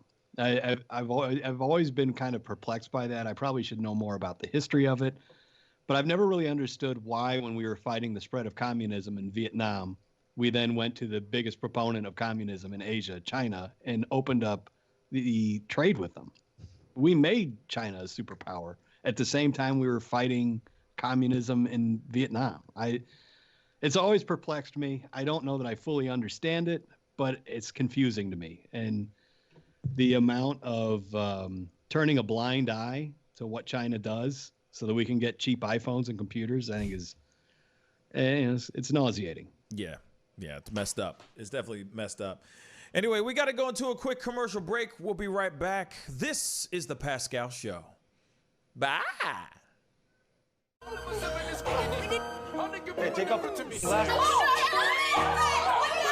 Ms. Feinberg, I'd really appreciate it if you would close your legs. Do you find it distracting? Respect. The festival is crazy in the streets. Deception, the fakers and leaks. Entertainers are trucking for tweakers and losing their circles. Their loves are unique. All of us under surveillance. There was a feeling they made it. Half of them stumbling around and they faded. They live in the world that's degrading for people that's constantly hated. But you see how he makes these S's in his body right here? That's where he's hanging on, and then he's moving forward with the locomotion of his ribs. That is classic Missouri rat snake right there. I mean, so I'm gonna go ahead and grab him before he gets into a hole. Now, these snakes are not biters. They won't bite as long as you don't squeeze them. If you just stop them like this, it'll freeze them, and then you just gently pull them back. As long as you don't squeeze them, they won't bite. Yo, Mike, what's up, man? Guy? Good to see you, man. Yeah, so Sugar Fire. Yeah. Fully open, right? Yeah, we're pretty much open. So you can't sit inside yet. Monday you can sit inside a little bit. We'll have 25% of the tables inside, and then we're letting it rip outside. So I know that there's a lot of people really concerned about staying safe and all of that. No, so what are you guys doing in regards to that? Well, we have extra people to clean and rub everything down all the time. Everybody inside's wearing masks. And we have little stickers on the ground so everyone can stay 6 feet apart. Right on. The tables are all spaced out, inside and outside. Sugar Fire, open in full effect right now. They're staying healthy, they're staying clean. Go get you a rack of ribs. Sugar Fire, open right now. Thanks.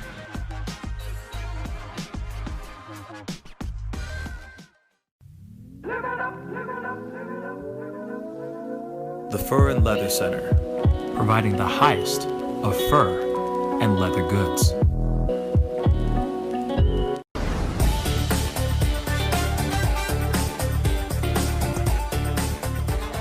I'm sorry, I can't make this interview boring because this man is too exciting as a host.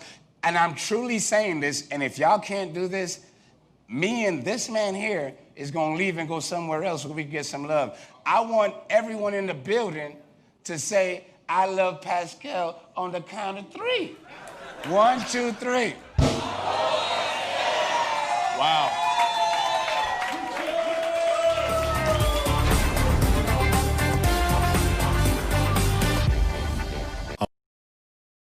Homeowners and property managers, if you're looking for effective and humane ways to remove wild animals and deal with the damage that they have caused, we have good news for you. Introducing Wildlife Command Center, a professional nuisance wildlife management company specializing in providing animal removal for residential, industrial, and commercial clients. We are the only wildlife company that checks 70 different areas on a structure to determine the answers to the following questions. Exactly which animal are we dealing with? How is the animal getting inside the home? What kind of damage is the animal doing to the structure? Once we get the answers to all of these questions, we develop and write up an action plan to resolve the animal issue completely and provide a quote to implement that action plan. We perform a very in-depth 70-point wildlife inspection. From visually inspecting the highest point, the chimney, to physically crawling inside the attic space and looking for animals, chewed wires, fecal matter, chewed structural wood, we inspect everything. Our inspection process covers all of the following 70 points: animal-proof chimney cap, roof ridge vents, roof to soffit junctions, dormer fascia, attic gable vents, gutter lines, fascia trim, garage door, utility penetrations, water, gas, electric, and cable, bathroom vents, attic roof ridge vents, attic electrical, wiring, junctions, boxes, and lighting, concrete decks, additions, wooden crawl spaces, basement plumbing, penetrations, ceiling, floor, and wall. Wildlife Command Center's mission is to deliver the finest quality wildlife removal and pest control service that is safe for the environment. For more information, call us now.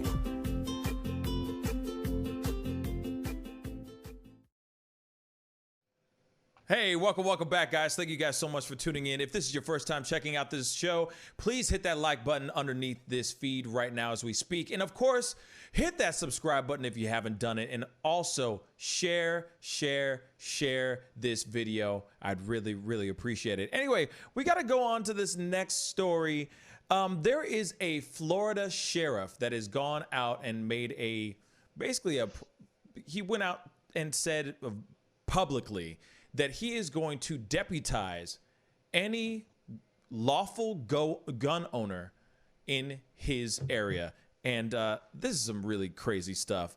Tom, you got a little bit of that story? Yeah, I've got a little bit on it. This comes from Clay County Sheriff Daryl Daniels. He issued a warning in a 3-minute video yesterday saying he was ready to enlist the help of civilians if there are any demonstrations his deputies can't handle. Oh, man. So I'm looking at Clay County on the map here. It seems to be right in between Jacksonville and Florida. It looks like it's kind of the suburbs of Jacksonville, maybe. But this guy's saying basically if there are any demonstrations in our community that our police force can't handle, he says he'd have no problem deputizing any lawful gun owner to help them control the crowds. Well, so we got the video. Yeah. Like to hear it. Here we go. Of the Clay County Sheriff's Office, hey folks, me and the men and women of the Clay County Sheriff's Office, just want to weigh in on what we're seeing going on, played out across the media or mainstream media in this country. Look, folks, don't fall victim to subjecting yourselves to this conversation that law enforcement is bad, that law enforcement is the enemy of the citizens that we're sworn to protect and serve. We swore an oath. And in that oath, we swore to support, protect, and defend the Constitution of the United States and the government. And that we're duly qualified under the state's Constitution to hold office. That is, for me as a sheriff, and for these men and women as deputy sheriffs. And we end that with, so help me God. But God is absent from the media's message or Black Lives Matter or any other group out there that's making themselves a spectacle, disrupting what we know to be our quality of life in this country. In Clay County, we have a great quality of life. We have a great relationship with our community. But across this country, not so much. I just wanted to take a stand with these men and with these women who feel the same way that I do. Lawlessness, that's unacceptable in this country. Lawlessness, that's unacceptable in Clay County. And if you threaten to come to Clay County and think that for 1 second that we'll bend our backs for you, you're sadly mistaken. I know what happens when lawlessness prevails. And in this day and time, God is raising up men and women, just like the folks you see standing behind me, who will have strong backbones and will stand in the gap between lawlessness and the good citizenry that we're sworn to protect and serve. So you can threat all you want.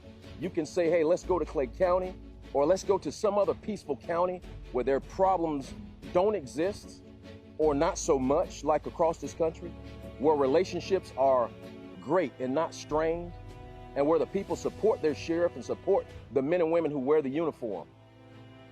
And you'll have something waiting on you that you don't want. Yes, we'll protect your constitutional rights as long as you remain under the umbrella of peaceful protest or peaceful march. But the second that you step out from up under the protection of the Constitution, we'll be waiting on you. And we'll give you everything you want. All the publicity, all the pain, all the glamour and glory for all that 5 minutes will give you. Is it a threat? Absolutely not. But somebody has to step up in front of the camera and say, enough is enough. Tearing up Clay County, that's not going to be acceptable. And if we can't handle you, you know what I'll do? I'll exercise the power and authority as a sheriff, and I'll make special deputies of every lawful gun owner in this county. And I'll deputize them for this one purpose, to stand in the gap between lawlessness and civility. Have mercy. That's what we're sworn to do, and that's what we're going to do. You've been warned. Bruh. Paid for by Donald J. Trump. Yeah. Paid for I approve. I approve this message. Oh my God. What was that music playing, man? I don't even know. Like, that's the question I'd like to know. The hell, where did he probably put intense music in YouTube and just screen grabbed it right off of YouTube, man. That is the stupidest thing I've ever seen. I am sorry. He just straight up, you've been warned, and then you see how these dudes holding their dicks. It's just like, what's going on here? What's going on here? You could tell they didn't want to do a second take on it either. He fumbled his lines right out the gate. Yeah, he's like, "Oh shoot, we're not doing this. I'm doing one take." He's William Shatnering this thing. He's like, "Forget it. I only do one take. Amateurs like you do 2 takes. I do 1 take." He's like, "Forget it. We're gonna do this. We're gonna do it live. We're gonna do it live. We're gonna do it live." That was hilarious. That was terrible. That was terrible. I love when people put threats out and like, include like, "Oh, and the power of God, compels me." Yeah.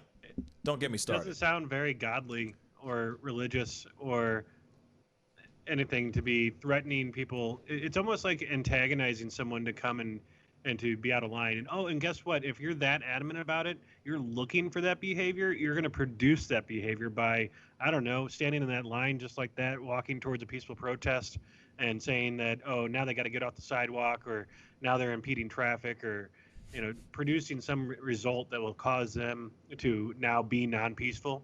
I think that he's looking for activity. He wants the pain to be brought, as he said. It's he wants to bring in the noise and bring in the funk. Is that what you're trying to say? God. Here's another question I've got here. He says he wants to deputize every lawful gun owner in his county. Well, 67% of Americans in recent polling show they support the Black Lives Matter movement. So you're going to be deputizing lawful gun owners that are maybe on the side of the protesters. So there's that to contend with as well. Can I just want to pull this up really quick, just back to the beginning of this thing. I just want to show this real quick. Why does this feel like they about to start line dancing? You know what I'm saying? Like, come follow us on TikTok, by the way. You know what I'm saying? Go follow us on TikTok. You know what I'm saying? Hey, you know what I'm saying? Wow, that is dumb, yo. That is super dumb. That's the July calendar page. Oh, it's good God. Oh, it's it's just disturbing, man. It's just disturbing to me, man. But that is he's saying come with it, and bring in the noise, bring in the funk, and if you bring it, and if I don't have enough manpower, I'm gonna deputize even more people. And for a fact, there's all these crazy gun-toting people that are gonna run up and be like, yo, I legally own my firearm. Deputize me, make me a deputy, all day. Yeah. You know what I'm saying? Now, instead of just stand ground at your own property in Florida, now you can stand ground wherever you want. Bruh, why does he think that he's Dwayne "The Rock" Johnson in Walking Tall? You know what I'm saying? Where's Johnny Knoxville then? Where's he at? You know what I mean? He feels like, yo, man, I don't need no 2x4. I'm gonna deputize everybody. I don't need to be a man that walks lightly and carries a big stick. I'm just gonna deputize everybody. The hell is wrong with you, man? You literally are poking a sleeping bear. I mean, that video. Stupid. I mean, if you told me, oh, hey, that was a joke, I'd be like, oh, okay, that was a joke video somebody put out. But that's the real thing. It looks like one of those one of those PSAs they'd put on like Reno 911. I kept looking for like Jim Dangle in there. Bruh, there was a moment where you could see that the other police officers are losing focus because they've been standing out in that blazing sun. There's one guy just like this the entire time. He's just like, are we done yet? Because I can't do this anymore. Literally, I'm going to have a stroke. Bad. Really, really bad, y'all. They could have used another take on that for sure. Yeah. Why not inside? That's what editing is for. Why not inside, though? Why couldn't he do it inside, though? You know what I'm saying? You didn't have enough room? Well, they're not wearing masks, so they had to socially distance and be outside. Right, facts. He wanted to be Because you notice that no one's got a mask on. He straight up was a cowboy up in this piece, man. He had the hat on and everything. He was like, yeah, you come in my town, I'm gonna and you try to rustle these feathers, I'm gonna deputize my people. Come with it. Like, what the hell, man? People be stupid. People be stupid, man. Good God. Anyway, yes, that's also a real thing. Okay, so we got to pull up this other video because this is something that I also found very interesting. The video of a woman. I hate, like, nowadays I'm at that point where I'm tired of saying white or black. But this is a real thing that really happened. It was a white woman that pulled a gun out on a black woman or a black family, all because they, this is so bad. All because I guess there was a misunderstanding, a car backed out, and, or this woman's car backed out, and I guess hit one of the black woman's people.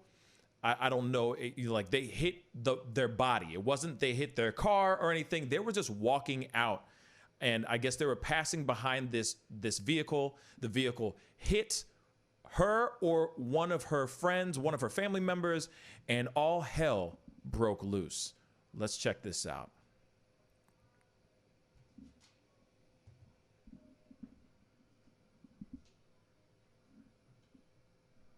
She got the gun on me. Get away. She got the gun on me. Straight up. Hit me with the car. Call him. I'm telling. Get the license plate. Get the license plate. Get the license plate now. Because you were never about to hit me with the damn car.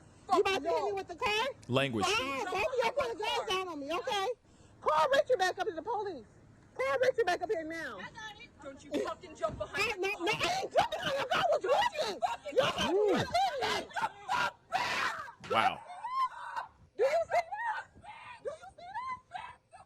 They both Really? He was trying to hit me with the car when I was going back. You see that? And then when I hit his car, he wanted to jump out the car and put a gun on me. That is crazy. Trump making it real comfortable. Call the police. No, don't go anywhere. Call the police. Call the police. Call the police. Wow. Call the police. Call the police. You about to hit me with the car. These motherfuckers trying to hit me. And Wow. Okay.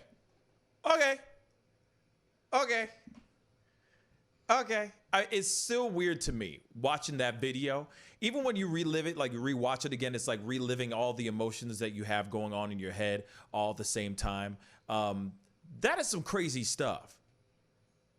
This is where the world is going to now, where people are coming out strapped. People are coming out packing, y'all. That family didn't do anything. From my understanding, obviously we are seeing a video that is just popping up in the middle of the altercation. But at the same time, as you can see from in the video, ain't nobody else have a gun. Ain't nobody else have a weapon. Ain't nobody else have a knife, a fire poker, a taser, nothing. The hell she doing coming out strapped, pointing at point blank at that woman? The only weapon that woman had on her was her cell phone. That's the only weapon she had. And this woman is screaming bloody murder, holding a gun. Thoughts, fellas? I mean, just another racist white lady. I know, like why? Like people are so quick to defend themselves physically when words can suffice. Like like having a normal people can't have like a normal conversation anymore. Like, is everyone so on edge that they think that they're going to be killed, like just from like any normal interaction? Like I don't know. It's pretty. I don't know what to take of it. I mean, I feel for that lady. I'm so sorry that her and her daughter had to put up with that woman. Yeah, I mean, it was more than just a daughter. If I'm correct, there were other people There were other people. I think there was a son. There was another person. There was a group. It was a group of people that were there, and I'm sure that group of people accumulated when they started seeing a woman pointing. Sorry to say this, but I want to say it: a white woman pointing a gun at a black woman. You know what I'm saying? Like, I hate going into that realm of just throwing in race every time, but them are the breaks, y'all. This was real, right there in front of, right at point blank, pointed right at this woman's face, just because their car hit that woman, not the other way around. You know, and I understand that tensions are high, but you don't need to come out strapped like that. That's jacked up. Yeah. Here's the other thing. She's screaming bloody murder. She got the gun. She has the power with that gun. She was screaming as if she had no power. She was screaming as if that group of people were coming at her. No one was. Everyone was keeping their distance. She was the one who was advancing. Now, I don't know if that woman's a cop or not. God, I hope not. But that was insane. Tom, what do you think? You know, you don't see videos like this coming out of other countries. You don't see minor altercations lead to someone with a gun in their face. And it's because we have this weird gun fetish in this country. I mean, yes, at the heart of this is maybe a racial disagreement or is something along those lines. But the real problem here is this stupid woman has a gun, and it's ridiculous in this country how easy it is to get a gun and how easy it is for any minor altercation to escalate to this, because you've got this brain dead hick with a gun pointing it at this family over just a minor like incident in a parking lot.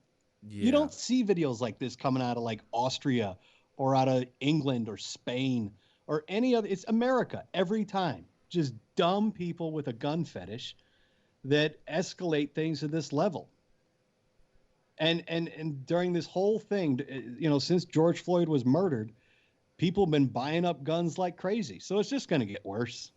Yeah, and it's this weird gun fetish we have in this country. Yeah, it's not just about exercising it. There's a legitimate fetish people have about guns. Absolutely. And this woman was more than happy to pull hers out in a minor altercation in a parking lot. You know what really frustrates me is that right now, given the climate that we're in, Black Lives Matter movement, the racial tensions that are going on in the world right now, or going on in this country right now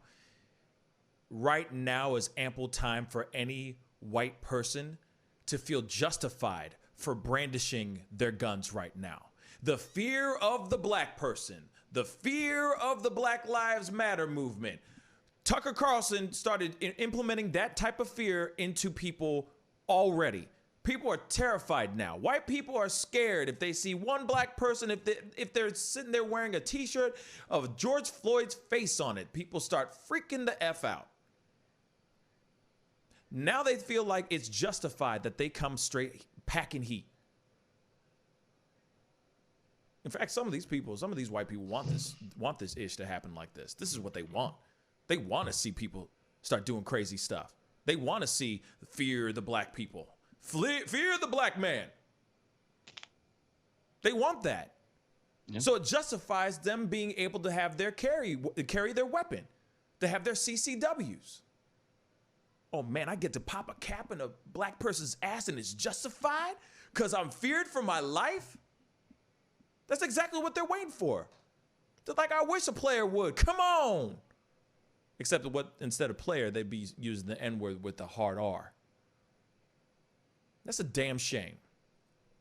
In these type of moments, that is a moment that we don't need to see. That's a moment that we don't need to see in a viral video of another Karen losing their damn minds, because now there's going to be other Karens that are going to feel like they have the right to pull out their little pink pistol and boop, Oh, I'm sorry. Bang. Oh, I was scared for my life. An innocent black woman was just doing yoga in a park, and I was scared. I was scared because she was trying to defend herself verbally. Bang. Whoops. That's exactly what's happening. That's exactly what's about to happen when we start seeing videos like this. Yeah. Instead of a Central Park Karen situation happens, it's going to be a Central Park Karen shooting this innocent black dude because he wanted you to put your damn dog on a freaking leash. This is where we're about to step into, y'all. I think we're already there. As MB was saying, look at Ahmaud Arbery. It's already happening. Yeah. It's only a matter of time, man. Now it's justified because everybody else is seeing this ish right now. I'm telling you, man, wait for it. Everybody's seeing that type of trash. And they're going to sit there and go, oh, well, I'm saying the Karens of the world, because there's plenty of them. Obviously, as you see, more and more videos are just dropping. These videos are dropping like flies, baby. All right? More and more Karens are seeing a video like that, and then they're implanting in the back of their mind, oh, yes, they're evil. They're violent. They get aggressive. I need to be strapped now to keep myself safe and my family safe. Wait for it. We saw the things that happened on that front lawn in my own damn city, y'all. Oh my God, St. Louis, 2 people, a Kevin and a Karen, or a Ken and a Karen, standing outside brandishing a semi-automatic weapon and a pistol. Why?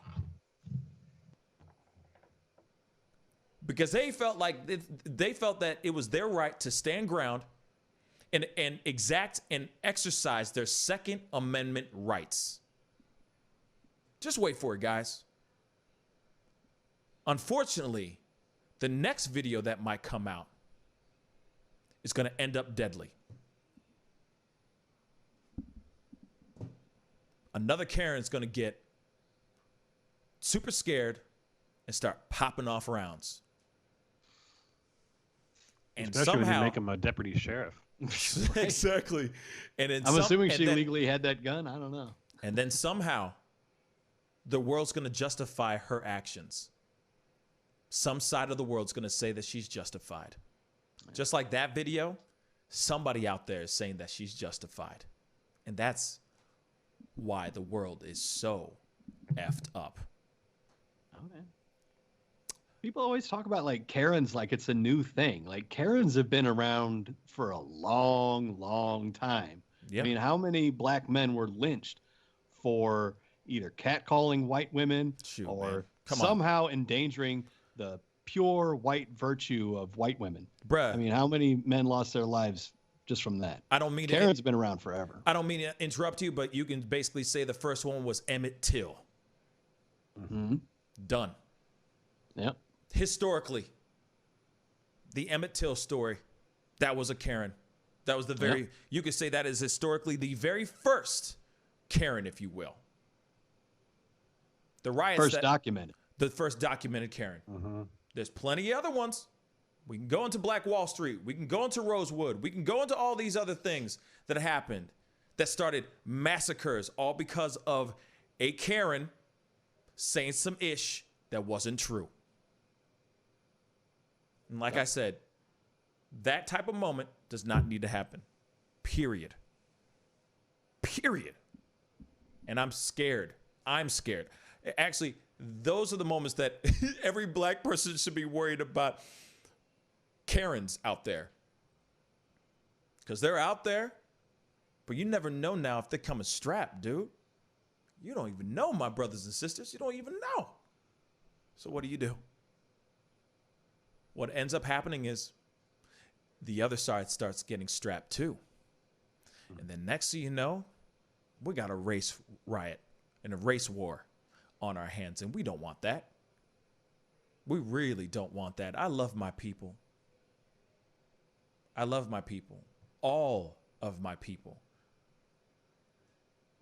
This type of stuff that we're seeing now is not what we need to see. And then you have that freaking deputy, or that sheriff that's saying he's going to deputize people. People are going to go run out the door to go get their guns legally so that they can have the right to pop a cap in a black person's ass. That is sad. This is the beginning of something, y'all. Wait for it. What did Trump just said something? Oh yeah, Trump calls Black Lives Matter a symbol of hate. Yes. Yes, he did. So Thank that you was for bringing also that mixed in with all this too. Yep. You got to imagine that when that You wanna statement know is why? now being made that much more directly. Do you want to know why he is starting to say this crazy and stuff right now? Invoking his base. He's invoking his base. He is fear-mongering. He is sitting here going, well, everything's burning down. Like my numbers are going down. You know, like my polls are going down. Everything's going down. F it. I'm just going to lean hard on this side real quick because I know that there's a plenty of racists and plenty of people that fear the Black Lives Matter movement. And maybe I'll be able to get them that way. Also, he's, I'm sure, thinking that if I can't put out symbols that very much look like Nazi symbols as t-shirts or what have you, he's going, okay, well then this symbol's a symbol of hate too. You're telling me I can't put on this, or I can't have Make America Great Again, or any of those things. They're going to sit there and say, oh, there's relations to Nazi paraphernalia and Nazi symbols. Oh, okay then. BLM is hate crime. But BLM is hateful rhetoric as well. He's just leaning hard. He's just going hard in the paint now because he sees that there is no turning back now. And he's hoping that maybe white nationalists, the far right, hardcore conservatives are going to vote for him if he goes hard in the paint like this. We got 4 months. 4 months until November. 4.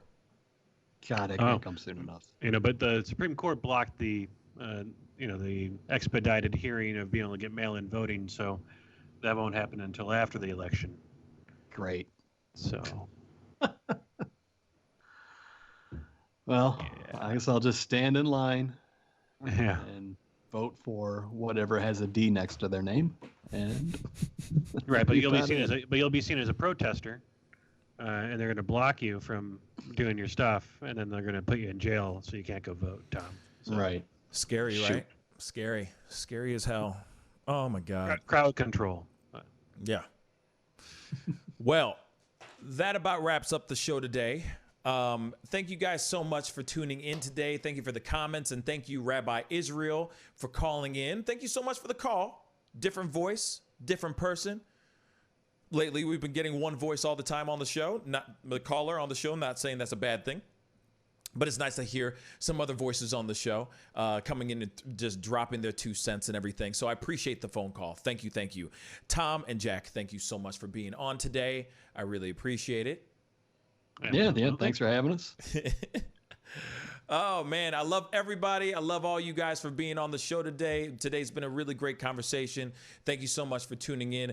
I will be on later on today, 7 p.m. Central Standard Time as well. It'll be another short one because I do have a very early morning with a Skype call overseas as well for a piece that I'm working on for next week for this show. So be on the lookout for that. But anyway, I will see you guys then at 7 p.m. Central Standard Time. Be good to yourselves. Be good to one another. Have a good rest of your day, guys. Stay safe and wash your hands and wear a mask. This is the Pascal Show. Bye. Hey, take off. Ms. Feinberg, I'd really appreciate it if you would close your legs. Do you find it distracting? Power, respect. Defensive is crazy in the streets. Deception, the fakers and leaks. Entertainers and trucking for tweakers and losing their circles. Their loves are unique. All of us under surveillance. There was a feeling that made it. Half of them stumbling abroad and they faded. They live in the world that's degrading for people that's constantly hated. But you see how he makes these S's in his body right here? That's where he's hanging on, and then he's moving forward with the locomotion of his ribs. That is classic Missouri rat snake right there. I mean, so I'm gonna go ahead and grab him before he gets into a hole. Now, these snakes are not biters. They won't bite as long as you don't squeeze them. If you just stop them like this, it'll freeze them, and then you just gently pull them back. As long as you don't squeeze them, they won't bite. Yo, Mike, what's up, man? Guy? Good to see you, man. Yeah, so Sugar Fire. Yeah. Fully open, right? Yeah, we're pretty much open. So you can't sit inside yet. Monday you can sit inside a little bit. We'll have 25% of the tables inside, and then we're letting it rip outside. So I know that there's a lot of people really concerned about staying safe and all of that. No, so what are you guys doing in regards to that? Well, we have extra people to clean, rub everything down all the time. Everybody inside's wearing masks. And we have those little stickers on the ground so everyone can stay 6 feet apart. Right on. The tables are all spaced out, inside and outside. Sugar Fire, open in full effect right now. They're staying healthy, they're staying clean. Go get you a rack of ribs. Sugar Fire, open right now. Thanks.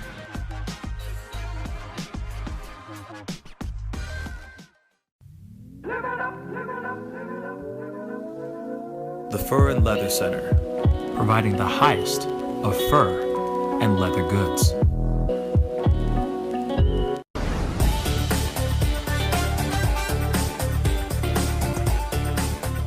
You're gonna perform I'm sorry, tonight. I can't make this interview boring because this No, it's man not is boring. too exciting as a host. And I'm truly saying this, and if y'all can't do this, me and this man here is gonna leave and go somewhere else where we can get some love. I want everyone in the building to say, I love Pascal on the count of 3. 1, 2, 3. Wow.